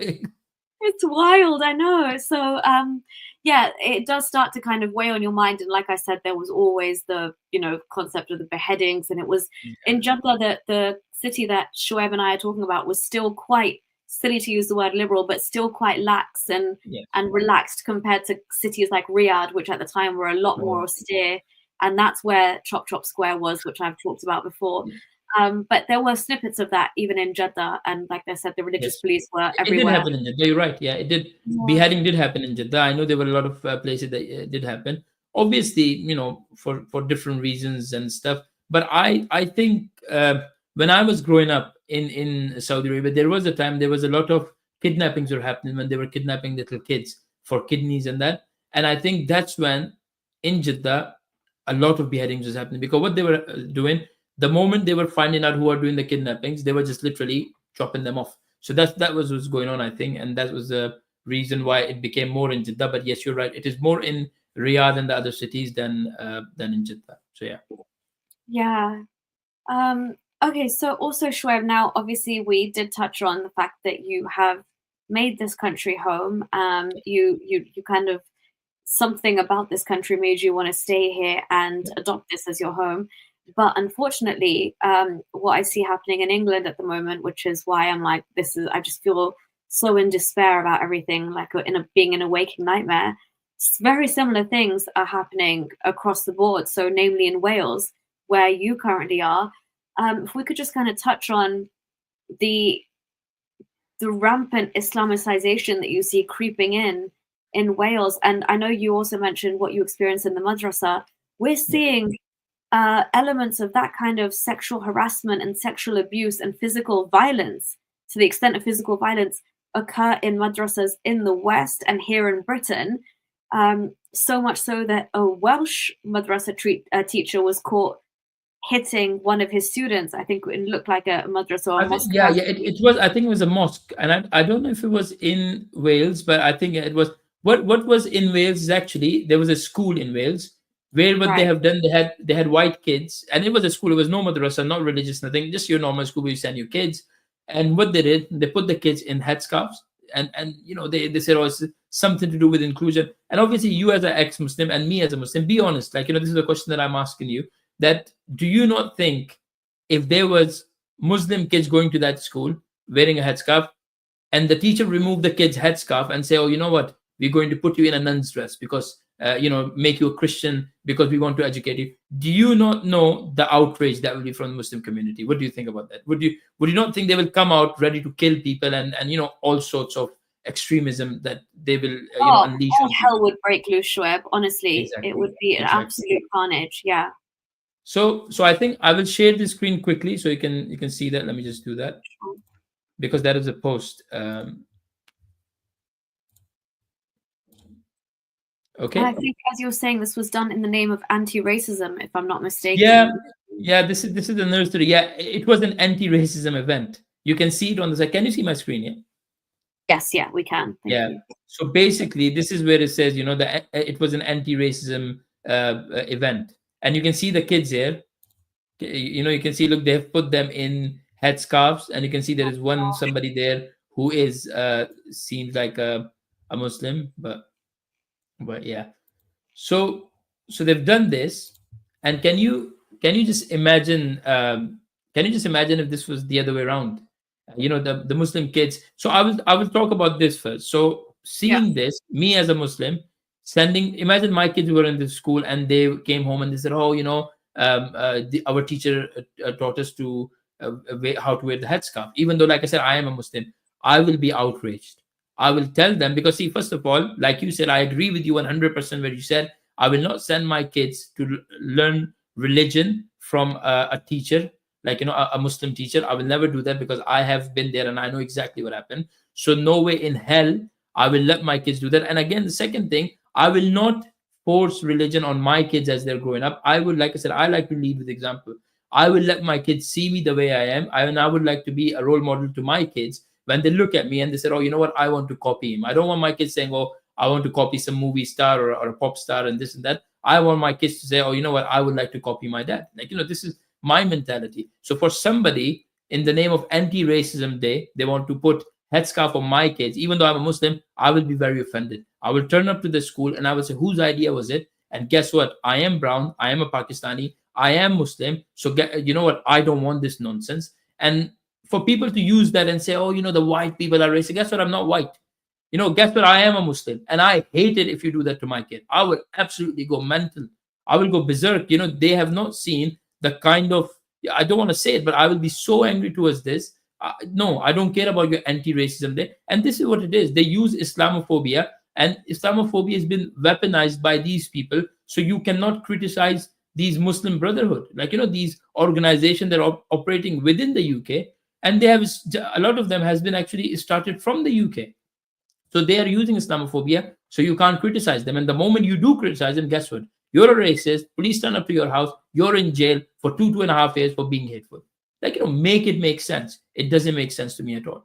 So yeah, this was something, and this is happening in Wales.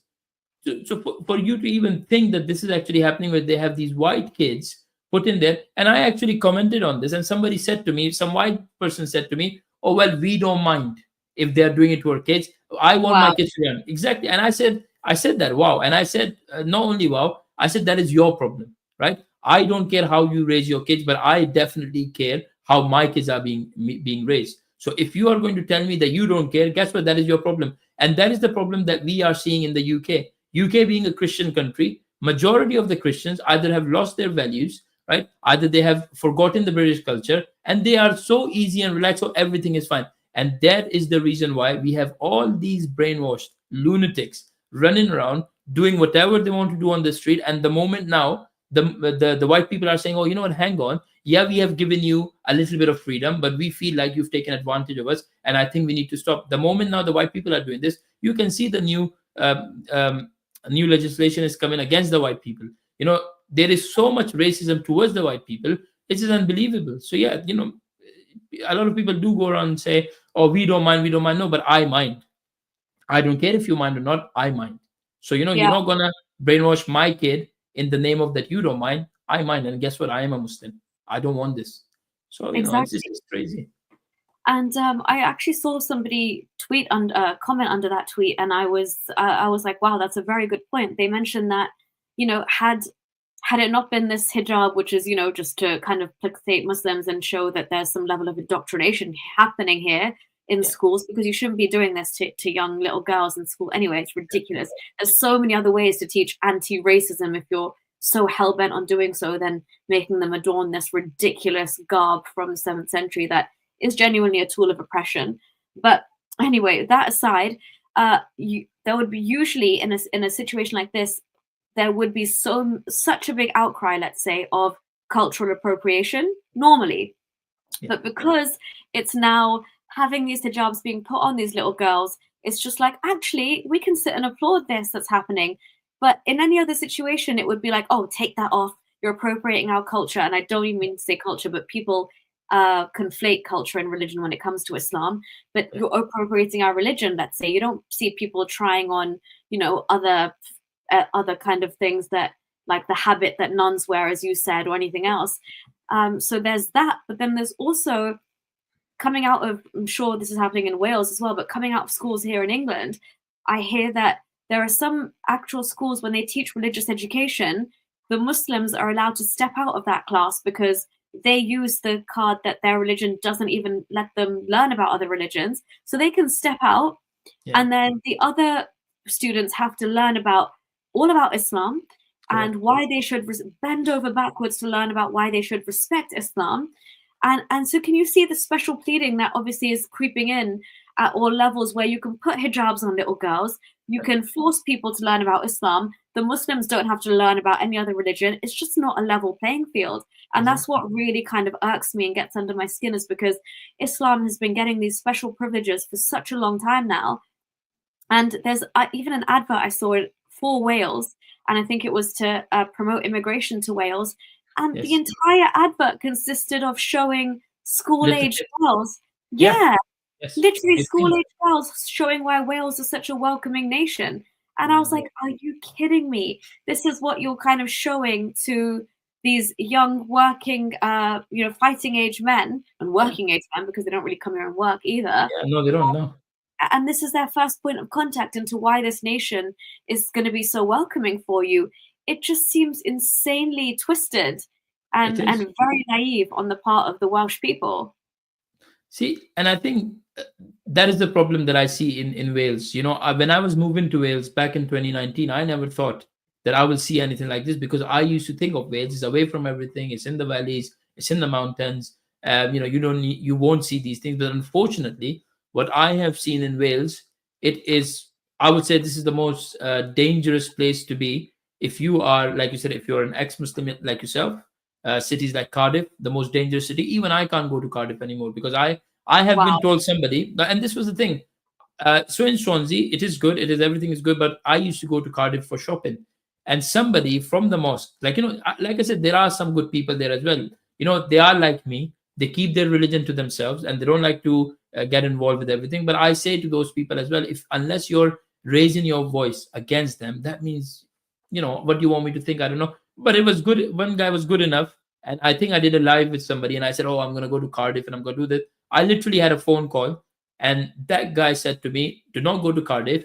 Your picture, your car picture, your number plate, everything has been circulated within these groups. You know that Muslims, they have all these far right races, and I'm top of the far right watch whales. They call it far right watch whales. And that is a group run by God knows who, but you can imagine who are the people doing it. Yeah. But what they have done is put my name everywhere. And that person said to me, "Do not go to Cardiff, because if you go to Cardiff and they see you, someone will stab you." Right?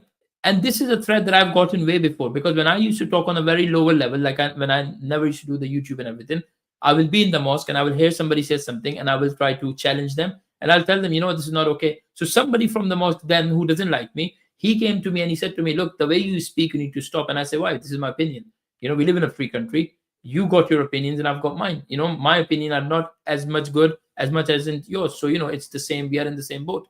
So he said, "No, no, I'm not worried about that. I am worried about that there are some people, they will listen to you speak like this and they will come and stab you. Would you like it one day you're coming out of your car because everybody knows where you live and they come and stab you? What will happen for your family? What happened to your parents? What happened to your loved ones?" Like these are the type of thing they did to me. And when I did not listen, basically I wasn't scared of these people. I was like, you do what you need to do and I will see what happens. But literally after that, I lost my job. I got prevent. When they couldn't control me, they couldn't intimidate me. This is now they're using these powers. And this is the worst thing. When I talk to the British people now, whenever I speak to them about, about the future, about the past of the country, UK used to be, whenever you used to talk to a British person, they will talk about a better tomorrow. They're always like, "Oh, you know what?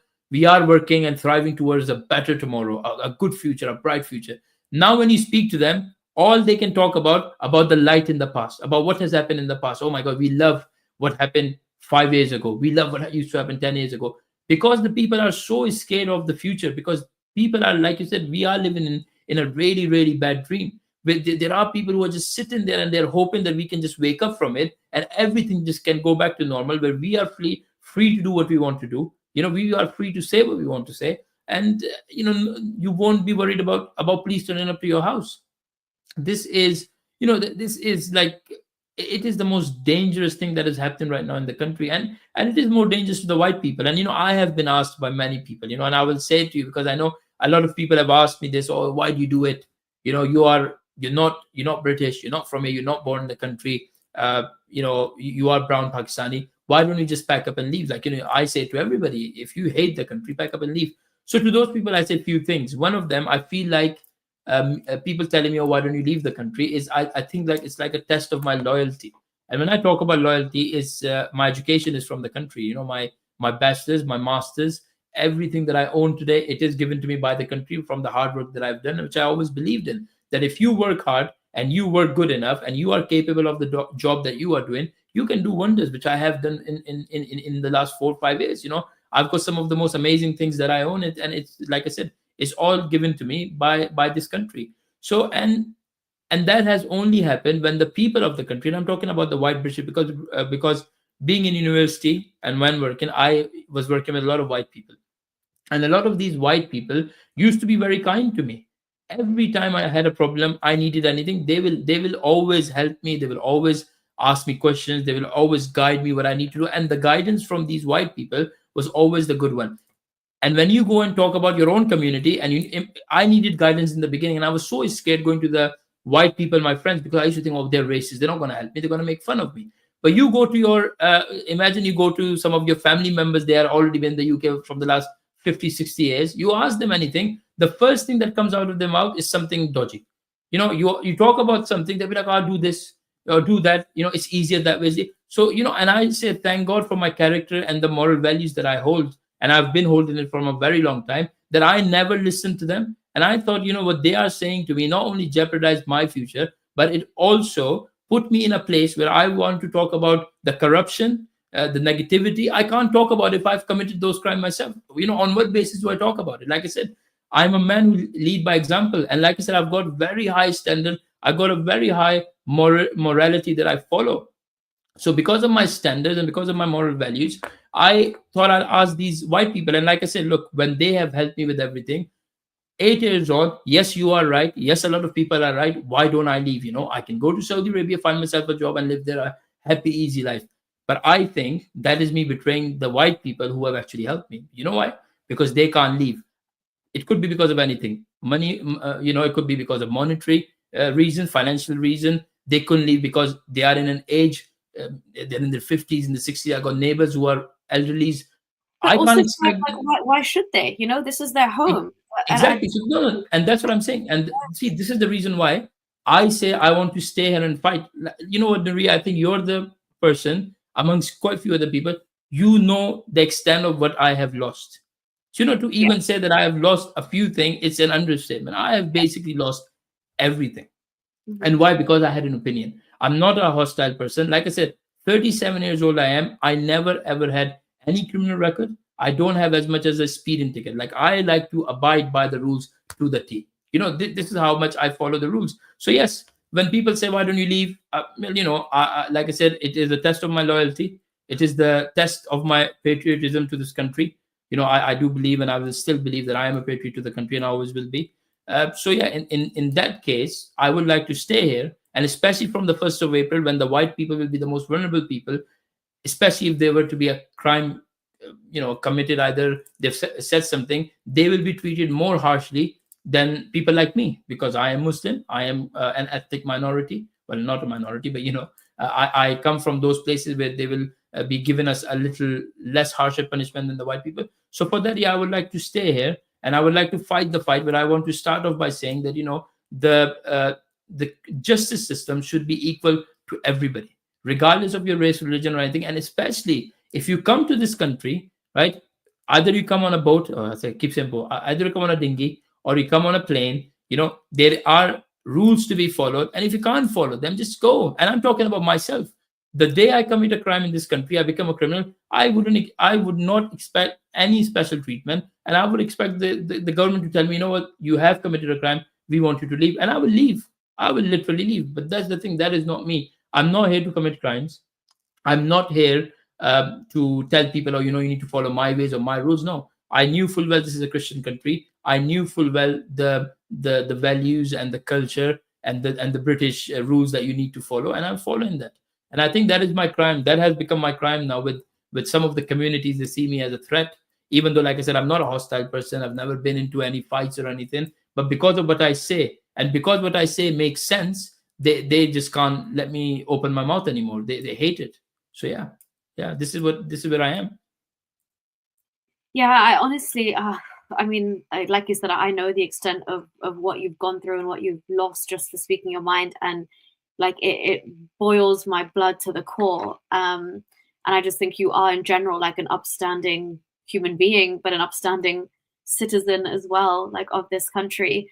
And there are a number of people in the chat who are saying you can't be a Muslim and a patriot, but I think throughout this conversation you have proven otherwise. And I think the reason that you're even able to tolerate some of the things I say as well shows that you more than can navigate many different kind of like. I think my mind worked very differently. Like I said, Yeah. I have had friends now who've been my friends for 6-7 years. In the beginning, when I met them, they just hated me because I was a Muslim, and now we are best friends. And like I said, look, everybody got a right to their opinion. I'm not going to sit in and get offended. I don't get offended at all. So if people think you can't be a patriot as well as a Muslim, that's absolutely fine. Your opinion, mine. Like I said, it's my opinion. I keep it to myself. I just like to be a good character, a good human being, and that's it for me.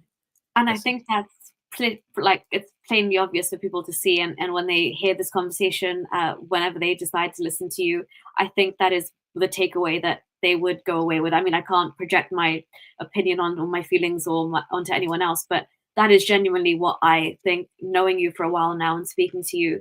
And I would go as far as to say, honestly, if just in terms of Islam, if Muslims thought like you and the majority of them acted more like you, then I would take down my channel tomorrow. There would be no need to. No, I wouldn't want to take down channel, yeah. There would be no need for it, honestly, because that is the kind of world we aspire to. That if this faith becomes such a personal thing, and the way that you deem to hold it, and the fact that you hold the country that you've called home in such high regard now, and you know that you will put that before other things, even if in the face of losing your livelihood, being in fear of your community. Sorry to say, but your life is at risk if you were to go into your local mosque and try and offer prayer, which is a normal thing you should be able to do in this country as a practicing Muslim. That right shouldn't be taken away from anybody either. I'm strongly against that. And the fact that you can't do it and you have to watch where you go and watch what you say. And then on the flip, you've been interrogated by the police for completely other things about where your loyalties lie and what you're saying. It's just, I do worry, like, how do we come back from this? But like people like yourself, especially from within the Muslim community, and also I will say, even from a Pakistani background, give me a lot of hope for, you are a stellar example of the kind of immigrants that could come here and add value to this country. And I think you're the kind of immigrant that we aspire to have in this country and become part of the social fabric, instead of importing all these people who are, coming over. I know, again, they're risking their lives, but coming over in the hundreds, in their droves, on these dinghies from France and what have you, just to have a chance at a better life here, but then to never like contribute in a net positive way to this country. In fact, to kind of push for things like we're seeing today, where two-tier justice is going to become a thing, and we have to make concessions because maybe they're not, like us, or they're not from the same ilk, or they don't understand morality the way we have. And it's like, I don't feel like Britain has an obligation to spoon feed all of these other cultures that might be a lot more aggressive than us. And we don't need to bend over backwards and put our lives at risk to accommodate them. Again, this is why it's it might be like people might be thinking, well, Muslims watching it might be thinking, why are they, getting so worked up about little girls wearing hijab? Well, we are getting worked up because, like I said, I'm a Muslim. I don't want nobody putting a hijab or the topi on my son or my daughter. I don't want it, and I'm a Muslim. I don't want nobody. I'll do it. If I want to do it, I'll bloody do it. They're my kids. You don't have no right to do anything to touch my kids or to tell them what they should or shouldn't do. That is unacceptable. As simple as that. So if people want to say why we are getting worked up, I'll tell you why. Because if my kids were in there, believe it or not, I will be turning up to that school and I'll be like, you know what, you need to shut down. You need to shut down the school, because not only you have betrayed our trust where we have sent our kids to you, trust in you that our kids will be safe. You will not brainwash our kids, actually teach them something that they can use. I can teach my kid how to wear a headscarf. That's not your job. Let's not do the parents' job for them. Do what you're told to do. You are a teacher. Teach them about the school things or whatever we are sending you there for. Simple as that. But I think and that's a Muslim saying that. That's not even me as an expert. No, that's why I said you don't say that. I'll say it. I will say it. And I think there was another thing that I was in a space. I'm sure you know that there was a guy who burned the Quran in front of the Turkish embassy in London, and where he was attacked by another guy So I was in a space, and somebody did ask me this question, and I don't know where you stand on it, but I'll give you my stance. Obviously, the guy was the guy who burned the Quran. So for me, I come from a family, and I come from a very educated family, and for me, I keep knowledge very close to my heart. So I would not even think about burning the English literature book like ABC or anything, let alone anyone's religious book. But what happened that day where this guy actually burned the Quran, if I was to be there, I would have actually protected that guy from the knife wielding guy, only because it is his right. Like, some people, like I like to give my opinions by talking to people, by debating with them, by letting them know my side of the story and everything.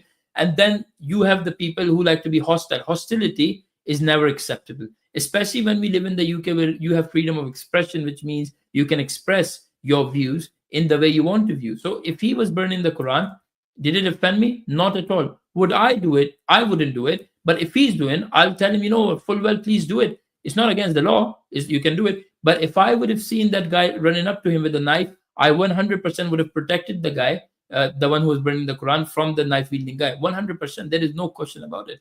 So, people can say you can be a patriot, you can be a Muslim. It's not about that. It's about what kind of character you have, what kind of human being you are, how much can you actually think without bringing the religion in, without getting your feeling hurt, getting your feeling hurt because of somebody have said something against somebody or your religion. It is, I think this is absolutely ridiculous for people to even support the guy who was trying to knife the guy. And I'm sure you know that the guy who was trying to burn the Quran, he went to jail and he was in custody for a couple of hours. But the other guy, actually, the guy who was actually trying to knife him, he was bailed. And I was like, how did we get to this? Like, literally, why would you put someone in jail for expressing their freedom of speech, the very right that everybody have in this country? So, like I said, I was asked this question and I thought I'll answer it for you before some. And I think I've seen somebody in the comment talking about that. So I said, I'll give you my point of view. And like I said, this is just my opinion and this is my point of view. And I think that way. I know a lot of Muslims won't think that way. If anything, a lot of the Muslim from the Muslim community have called me an ex-Muslim, which has even made me a bigger target to these people who knows me or who think I'm an ex-Muslim because I don't parade around with my praying mat and praying in the middle of the street. So they do these stupid things. And when I say this, that I will actually protect the guy who's trying to burn the Quran, because it does not sit right with me that you can be violent on somebody just because they're trying to practice their freedom of speech or freedom of expression. I have been a target for that as well. They have called me everything, and I was like, you can call me what you want to call me. I don't care, but this is my opinion. So yeah, I just thought I'll answer that one for you as well without you asking. No, yeah, no, thank you. A lot of people in the comments were saying like respect and salute to you for that. Again, like I say, your thoughts patterns and your kind of just your general behavior and decorum is a lot more different to what you normally associate with Muslims. So it's hella refreshing to see and hear that. And like I said, there's a lot of hope entrenched in what you're saying and the kind of approach you take to life, just life situations like that. Understanding the importance of free speech here, which Keir Starmer said the other day to JD Vance, we have a very, very long history of free speech, but I question, mate, do we really in light of recent events? But I'm with you. I'm not really one for burning books myself, but I will defend to my death somebody's right to do that if that's if that's what they want to do. But yeah, no, thank you for covering that. And Shoaib, if you don't mind, I've just kind of told people we're going to be wrapping up, so that I've just said, any specific questions for Shoaib that you're comfortable answering, we can ask you, and then we'll get your final thoughts and wrap up. Is that okay? Sure. Yeah, that's fine. I would just like to give a shout out to my team here, Voice of Wales. These people in Wales, they're doing amazing work, and they're my, what do you call it? It's they're one of the people. They're white people, and they have helped me so much. And I have to thank them.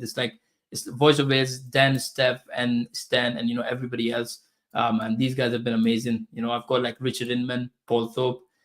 Like I said, the amount of help and the amount of amazing thing that these people have done for me when they didn't have to. Believe me, these people didn't have to do it, but they've done it. So I just like to thank them, and that's it. Yeah.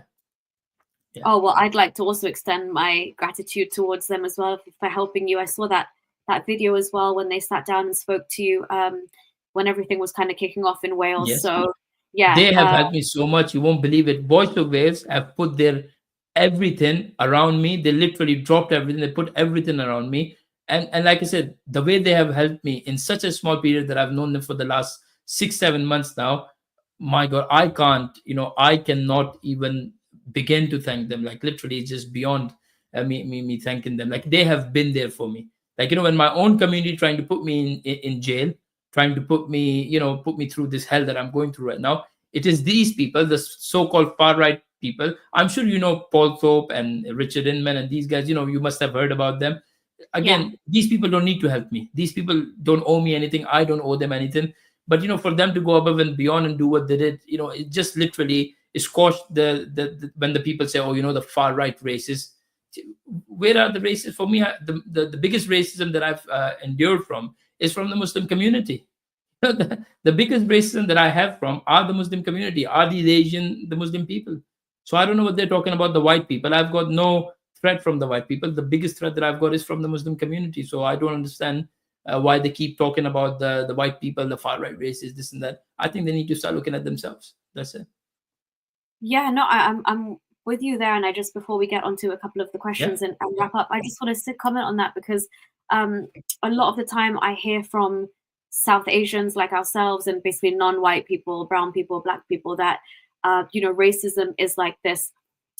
It's kind of something that only non-white people can comment on and only non-white people can experience. And I absolutely have such an issue with that now, because again, there's so many times where, you know, white people are genuinely at the receiving end of racism. And Shoaib, you alluded to it earlier in the conversation, but I just want to say I've grown up in the Middle East. I come from Pakistani descent. I know from the Arab world, I know from the South Asian culture, the level of racism towards white people, towards Black people. I mean, they have a serious, serious problem with racism internally, both Arabs and South Asians as communities and cultures.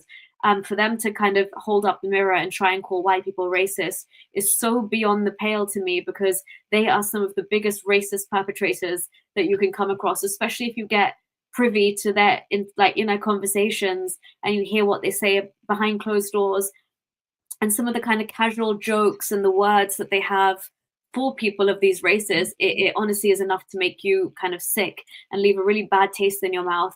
And I work in the violence against women and girls sector in England, and a lot of the time women that come from South Asian, Pakistani, even Sikh or other communities, especially like Persian, Arabs as well, in their major time of distress, when they are fleeing an abusive relationship or trying to leave the perpetrator and access help and stand up for themselves, and, you know, not be violated or be physically hit anymore, it's not their own community that comes to the rescue. Their own community is forcing them and pressurizing them to go back. It's usually the case that they have a white best friend or a white person they saw in the I hate even using the term white. It's just so reductive into like this colorism I don't like. But for purposes of this conversation, I will say it's usually like, you know, somebody from outside their community who is white for all intents and purposes that has helped them get to safety, or given them that extra confidence, or given them the leg up, or given them a bit of money or something to get to the place where they can access safety. And again, it's those few cases I meet where they actually have like a revelation. And when I'm doing my first kind of key work session with them, they're like expressing to me how this white person helped them, and that was not what the impression they had of white people to begin with, and they were so shocked that white people were so nice. And that just goes to show you the level of conditioning that they have towards them without ever have interacted with them or built friendships with them, that it takes something like that for them to realize that, hey, these people maybe aren't just okay, they're very nice and they're very helpful, and, you know, they're not judging me by the color of my skin, or they're not othering me because I look different and what have you. So yeah, I just like to dispel that entirely, that when people do actually come into like contact and interact with them, where our communities don't really do that, Shoaib, they're so insular, and they refuse to integrate. And again, sorry, I know you're still Muslim, but Islam also tells you that, you know, Jews and Christians, you shouldn't take them as friends. And a lot of Muslims take that very seriously. So they might say, oh, hi, Steve, how was your weekend at work? But they're truly never going to befriend you. So yeah, that is just kind of an observation that I've had here. I know it's anecdotal, but it's kind of a recurring experience that I've had working in the sector and coming from the background that I come from. Yeah, and I think you see more of that in the West than you see it in the Middle East. Like I said, in Saudi Arabia, when I was growing up, obviously I was there till 2018. I had all kind of friends. I had Muslim, Jews, I had Christians, I had white, black, all friends. We never had any issues. And like I said, I lived there for 28 years of my life.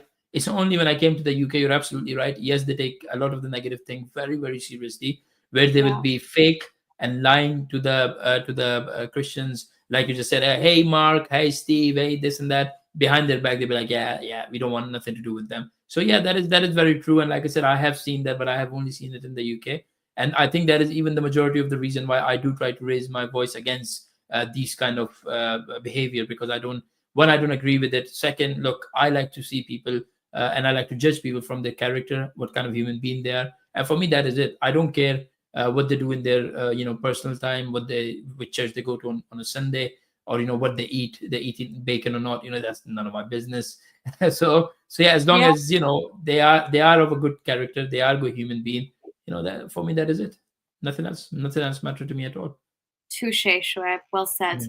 Okay, I'm just going to rush through. We're just going to take maybe like 2 or 3 questions tops, because we've taken a lot of Shoaib's time, and I'm No, salivating to eat for him at this point. So, um, uh, yeah, thank you so much for your support.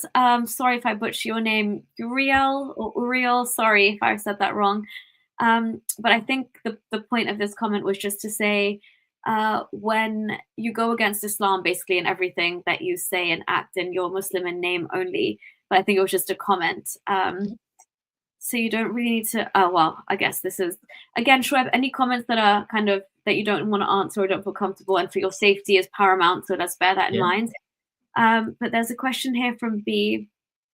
Shoaib, from a very open-minded and hearted place, I'd genuinely be interested in the parts of the faith that you keep within it. If you'd want to share, obviously, yeah, if you want to share. Yeah, that's fine. Yeah. Not now, you can talk about this another time in terms of the tenets of the faith that you align to, etc.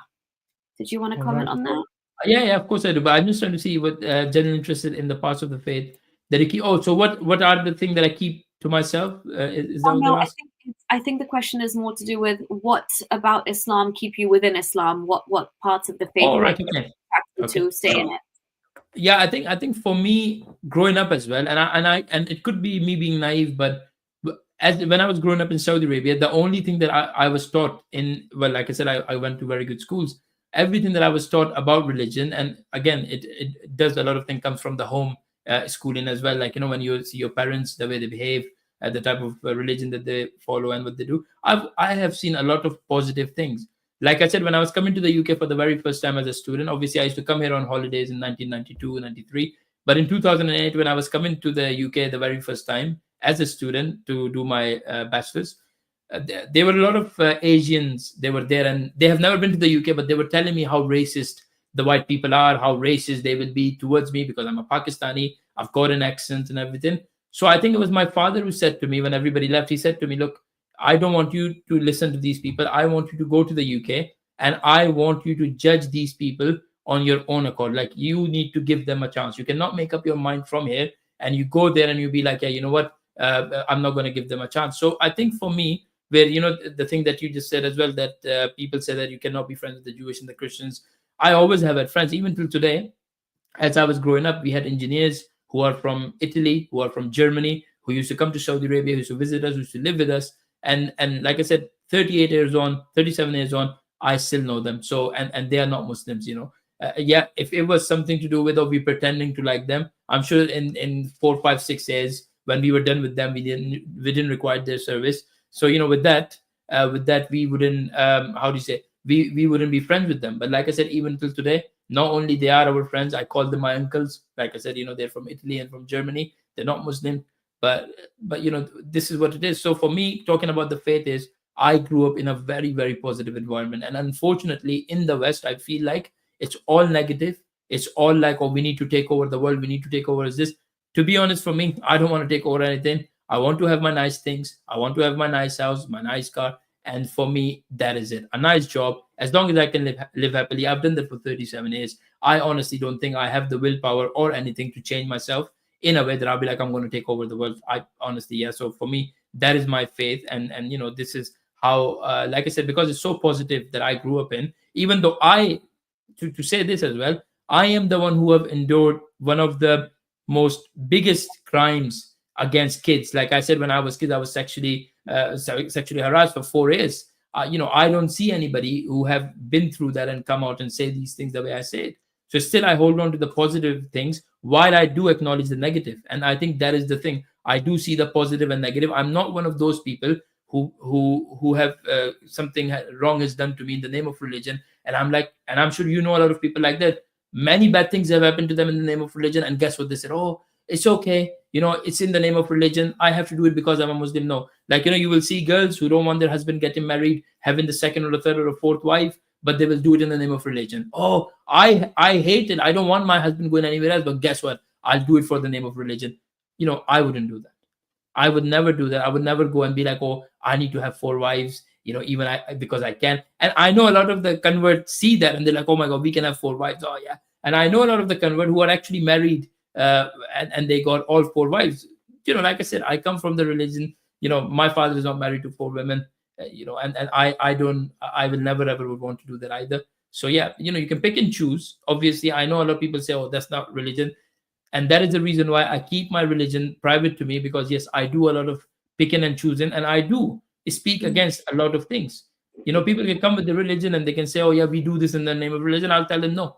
I'll give them facts, I'll give them common sense, and that's why they hate me. That is the only reason why they hate me. So Yeah, yeah, I no, hope I this answers the question. appreciate that. No, it definitely did, and I appreciate your answer. I obviously, so many people around me have the same viewpoint as you, and it really allows us to kind of coexist, and we live a beautiful life because of that. In my humble opinion, I will say you are far better. I'm going to blaspheme a bit, sorry. You're far better than Muhammad and Islam, because you don't do those things and you apply common sense and rationality, and you disregard many aspects of Islam. But I would much rather be talking to somebody as level-headed as you today, who is self-aware in the fact that you even cherry pick some parts maybe, or you tackle it with rationalism or common sense as opposed to verbatim what was said 1400 years ago. So I really appreciate that. And I hope, B, that does answer your question, because Shoaib answered that very thoroughly. We have a little bit of a light-hearted question. I'll save that right till the end. But the final question in terms of serious chats, Shoaib, is from Hisham. Is Wales just as bad as the UK in regards to a lack of integration, or is it only Cardiff? Well, I wouldn't want to say anything about UK, because I used to think that London is a lot more dangerous than Cardiff or Wales. But unfortunately, living in Wales, I have seen that I won't be able to say about UK, because UK is such a big place. I feel like living in a small city where everything is controlled. In my opinion, I feel like it's controlled by the Muslims. So yeah, I feel like Cardiff and Swansea, I think they are more. There is a problem. Yes, there is a big integration problem, and nobody here like to integrate. And I'm talking about the people who are from here. They also don't like to integrate. So yeah, unfortunately, Wales is, I would say, a little bit more worse than the UK, because, like I said, when you have a small place, you notice everything. In UK, there are a lot of things that that goes under the rug and all that, but in Wales, you see everything. So yeah, I would say Wales is a little bit more dangerous. Everybody knows everybody. So if you are a target, guess what? You are a target. So yeah. Yeah, I can imagine. I did come to Cardiff a couple of months ago, but I'm glad I didn't accidentally rock up in an extremely Muslim neighborhood. But there are, like, London. What I love about London is that still there's chances for you to kind of like move a little bit further somewhere and almost start over, and people don't know you, and you can kind of reinvent yourself as many times as you want. I just don't think that's possible in a place like Wales. But then the same logic applies to integration, as you're saying. People know everybody. It's a lot more of a close-knit community. I'm guessing if there's something as effective as no-go zones, similar, it would be really amplified. And also, just to comment on what Shoaib was saying about he doesn't marry 4 wives, which I I really respect that. Another caveat is that that's not really the done thing with Muslims outside of Arabia per se, like Pakistani Muslims. It's not really something they usually lean towards doing. They're quite, well, I wouldn't say they're happy. A lot of them are unhappily married, but they're usually quite monogamous in terms of their marriages. And whereas growing up in Saudi Arabia, you would drive around and you would see like a villa, and then you'd see 4 exactly equal, like, copycat villas of that one, and then you know that, okay, this man has got 4 wives and he's keeping those wives, what good, according to the the rules of the Quran, treating them as equally as he can. So yeah, it's more of an Arab phenomenon, I would say, in terms of but yeah, it isn't. I do agree with it. It is more of the Arab thing. But I think in the West especially, the converts, they have held on to that, and I'm saying it from experience. I have seen so many converts. They've got 4 wives, 3 wives. It's a huge incentive, right, to join Islam for some men. Yeah, exactly. That and the 72 versions when you die. Oh yeah, absolutely. You can tell why, like, oh, sorry, I don't like blaspheming in front of you now, because you're too nice of a human, and I'm like, I want you to. It's like how I am around my family. Okay, I won't say it. So the last question, Shoaib, and then I'll get your final thoughts, is gotta be asked. It was bugging me the whole time as well. I'm like, Hammer Time 44 is saying, please ask Shoaib if he wears the Superman suit behind him. Yeah, I do wear it many times. I've done a lot of videos. I think Candid with Lubna, I was on her chat, on her live, and I think I did a talk with her as well, and I was wearing my Superman costume. Yes, I do wear my Superman costume a lot. Oh, wow. Okay. So Hammer Time 44, the answer is a resounding yes. And I feel like if you want to see Shoaib in that, then you can scroll to his YouTube and maybe find Lubna and find this video Oh no, because, yeah, they will find it straight away. I've got quite a few videos that I did wearing my Superman costume, but yeah. oh, Superman himself is creating YouTube videos. There you have it, folks. But no, thank you so much to everybody that posed a question for Shoaib. I'm sorry we don't have time to answer more. I am mindful that he's been fasting all day. Shoaib, over to you. Any final thoughts, comments, anything, and where can people find you more importantly as I well? think, yeah. Yeah, well, obviously my YouTube, but then I do have my X as well, which is the link in my YouTube, which is my Twitter. And yeah, these are the two main places where I'm more active. Obviously, YouTube, I'm trying to do a little bit more. But I think with everything that's going on, I do get a little bit more cautious now, but which I just wish I didn't have to, because you're never too sure. You can say something and people just go like, "Oh my God, he's offensive. He said something," and you got to please turn up. And I know it's easy to say, but because it has happened to me, it feels, I'm not gonna lie, it do feels a lot more, because every time now, and like I said, I'm not easily scared guy. I would say, like, I say all these things, and I'm sure you can understand more than anyone else how hard it is for being the community that we are from, and how hard it is while being a Muslim and speak the way I am speaking, and the things that I say, and the people that I support, like and so yeah, it is hard, but and I wish it wasn't the case, but I do, as I said, I do understand how a lot of the white people are feeling, how a lot of the people who are from this country, who have lived here their whole life, their grandparents probably went to war for this country, and now they're seeing exactly what is happening. So I do understand when they say that, we are offended, we don't want immigrants in the country, and I don't want to, I don't want to change them. I don't want to change their mind by saying, oh, you need to love all the immigrants.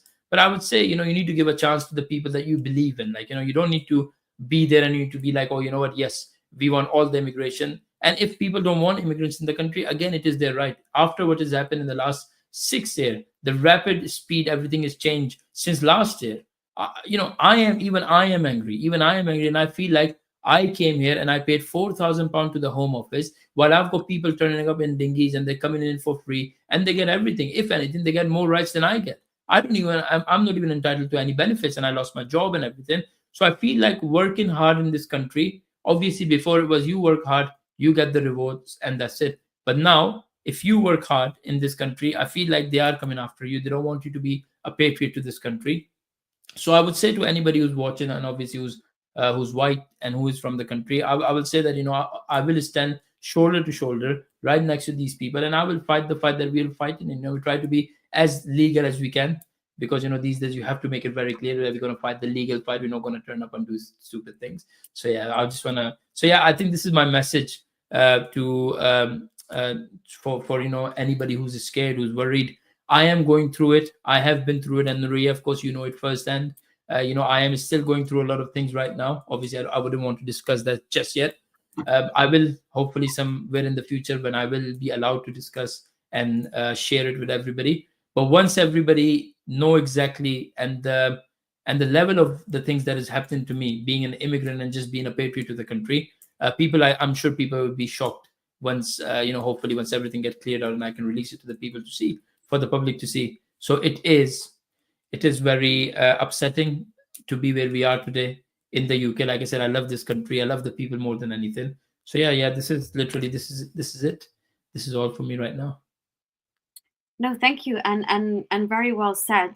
And I think I will just round this off by saying, I think this is one of those important conversations where you listen to the kind of back and forth that Shoaib and I have had, and hopefully it makes you think that if your viewpoint on Muslims, number one, or immigrants, and number two, like Shoaib was saying, has been kind of set in stone, then maybe Shoaib is a shining example of why you should maybe rethink or not paint everybody with the same brush, because there are people like Shoaib out there. They exist, and just like jihadis and Islamists and a very, very small number of far right walk amongst us, so do many Shoaibs in the making. And so every time you think that your position is set, then you should always be open to change. And a conversation like this, I think today, between a Muslim, a still believing Muslim, and an ex-Muslim like myself, and I have kind of thrown Islam under the bus a few times in front of him, it just shows that progress is possible, and conversation is always an option and should always be sought over anything else. Because in an ideal world, for the ex-Muslim versus Muslim kind of beef that they have, Shoaib and I would have never sat down and spoken. But it actually turns out that there's a lot of common ground, and there's a lot of times when we're actually completely on the same side, despite Shoaib being a Muslim and myself having left the fold completely. So I would just implore people to think more about the views that they have in terms of things like immigration, legal immigration, being a Muslim and being a patriot at the same time. Because I know myself, I've made comments, even as of today, questioning Zia Yusuf as the chairman of Reform on his patriotism, but with still being a Muslim. So it's just food for thought, I guess. And remembering that each person is an individual in their own right, and they come with their own set of experiences and their own set of ideals, and it just it is wrong for you to think that the best way to approach a situation when there could be various deviations of that. And I think Shoaib is a case in point. And secondly, just the fact that Shoaib has attended Tommy Robinson rallies or even met Tommy Robinson and had a conversation with him, I think that's very telling in terms of people who try and paint Tommy Robinson as a racist. If he was so, I don't think he would have even given Shoaib the time of day and said what he did to Shoaib. And Shoaib would probably have stopped following him or admiring him or looking up to the bloke that's the same very second. And the fact that's not happened is probably indicative of the fact that maybe Tommy Robinson is also tarnished and painted with a very racist brush that he isn't. So if a Pakistani Muslim immigrant like Shoaib, who considers himself a patriot, can admire Tommy Robinson for this stance and position he's taken, maybe that's something that we can all kind of stop and pause and think about. And then, just to wrap it up, I would say, Shoaib, I know things are all kind of still chaotic and up in the air for you. So anybody that's listening, if you have any words of wisdom or any kind of advice you would like to offer Shoaib, please go and follow his channel, follow him on X, and please do so. But for now, Shoaib, I wish you all the best. Stay strong, stay safe. We are with you. I'm sure there are plenty of other British patriots here who are with you. We've got your back. Really, really admire you speaking up and standing up despite everything it's cost you. And I look forward to welcoming you back on Holy Humanist at some point in the future. Yeah. Better circumstances as well, hopefully. Absolutely better circumstances. Yeah. Thank you so much. And go and enjoy a dinner now. Thank you very much. Thank you. All right. Take care. Bye, everybody. Thank you so much for watching. Please hit the like button. And I know it's been a really long time since I've done this, so I will try and do this a lot more often. But thanks to everybody who listened and commented. The live chat was lit. I was trying to keep up as much as possible. But I'll see you all very soon, and happy International Women's Day once again. Good night, everyone from London. Bye-bye. Bye-bye from Wales.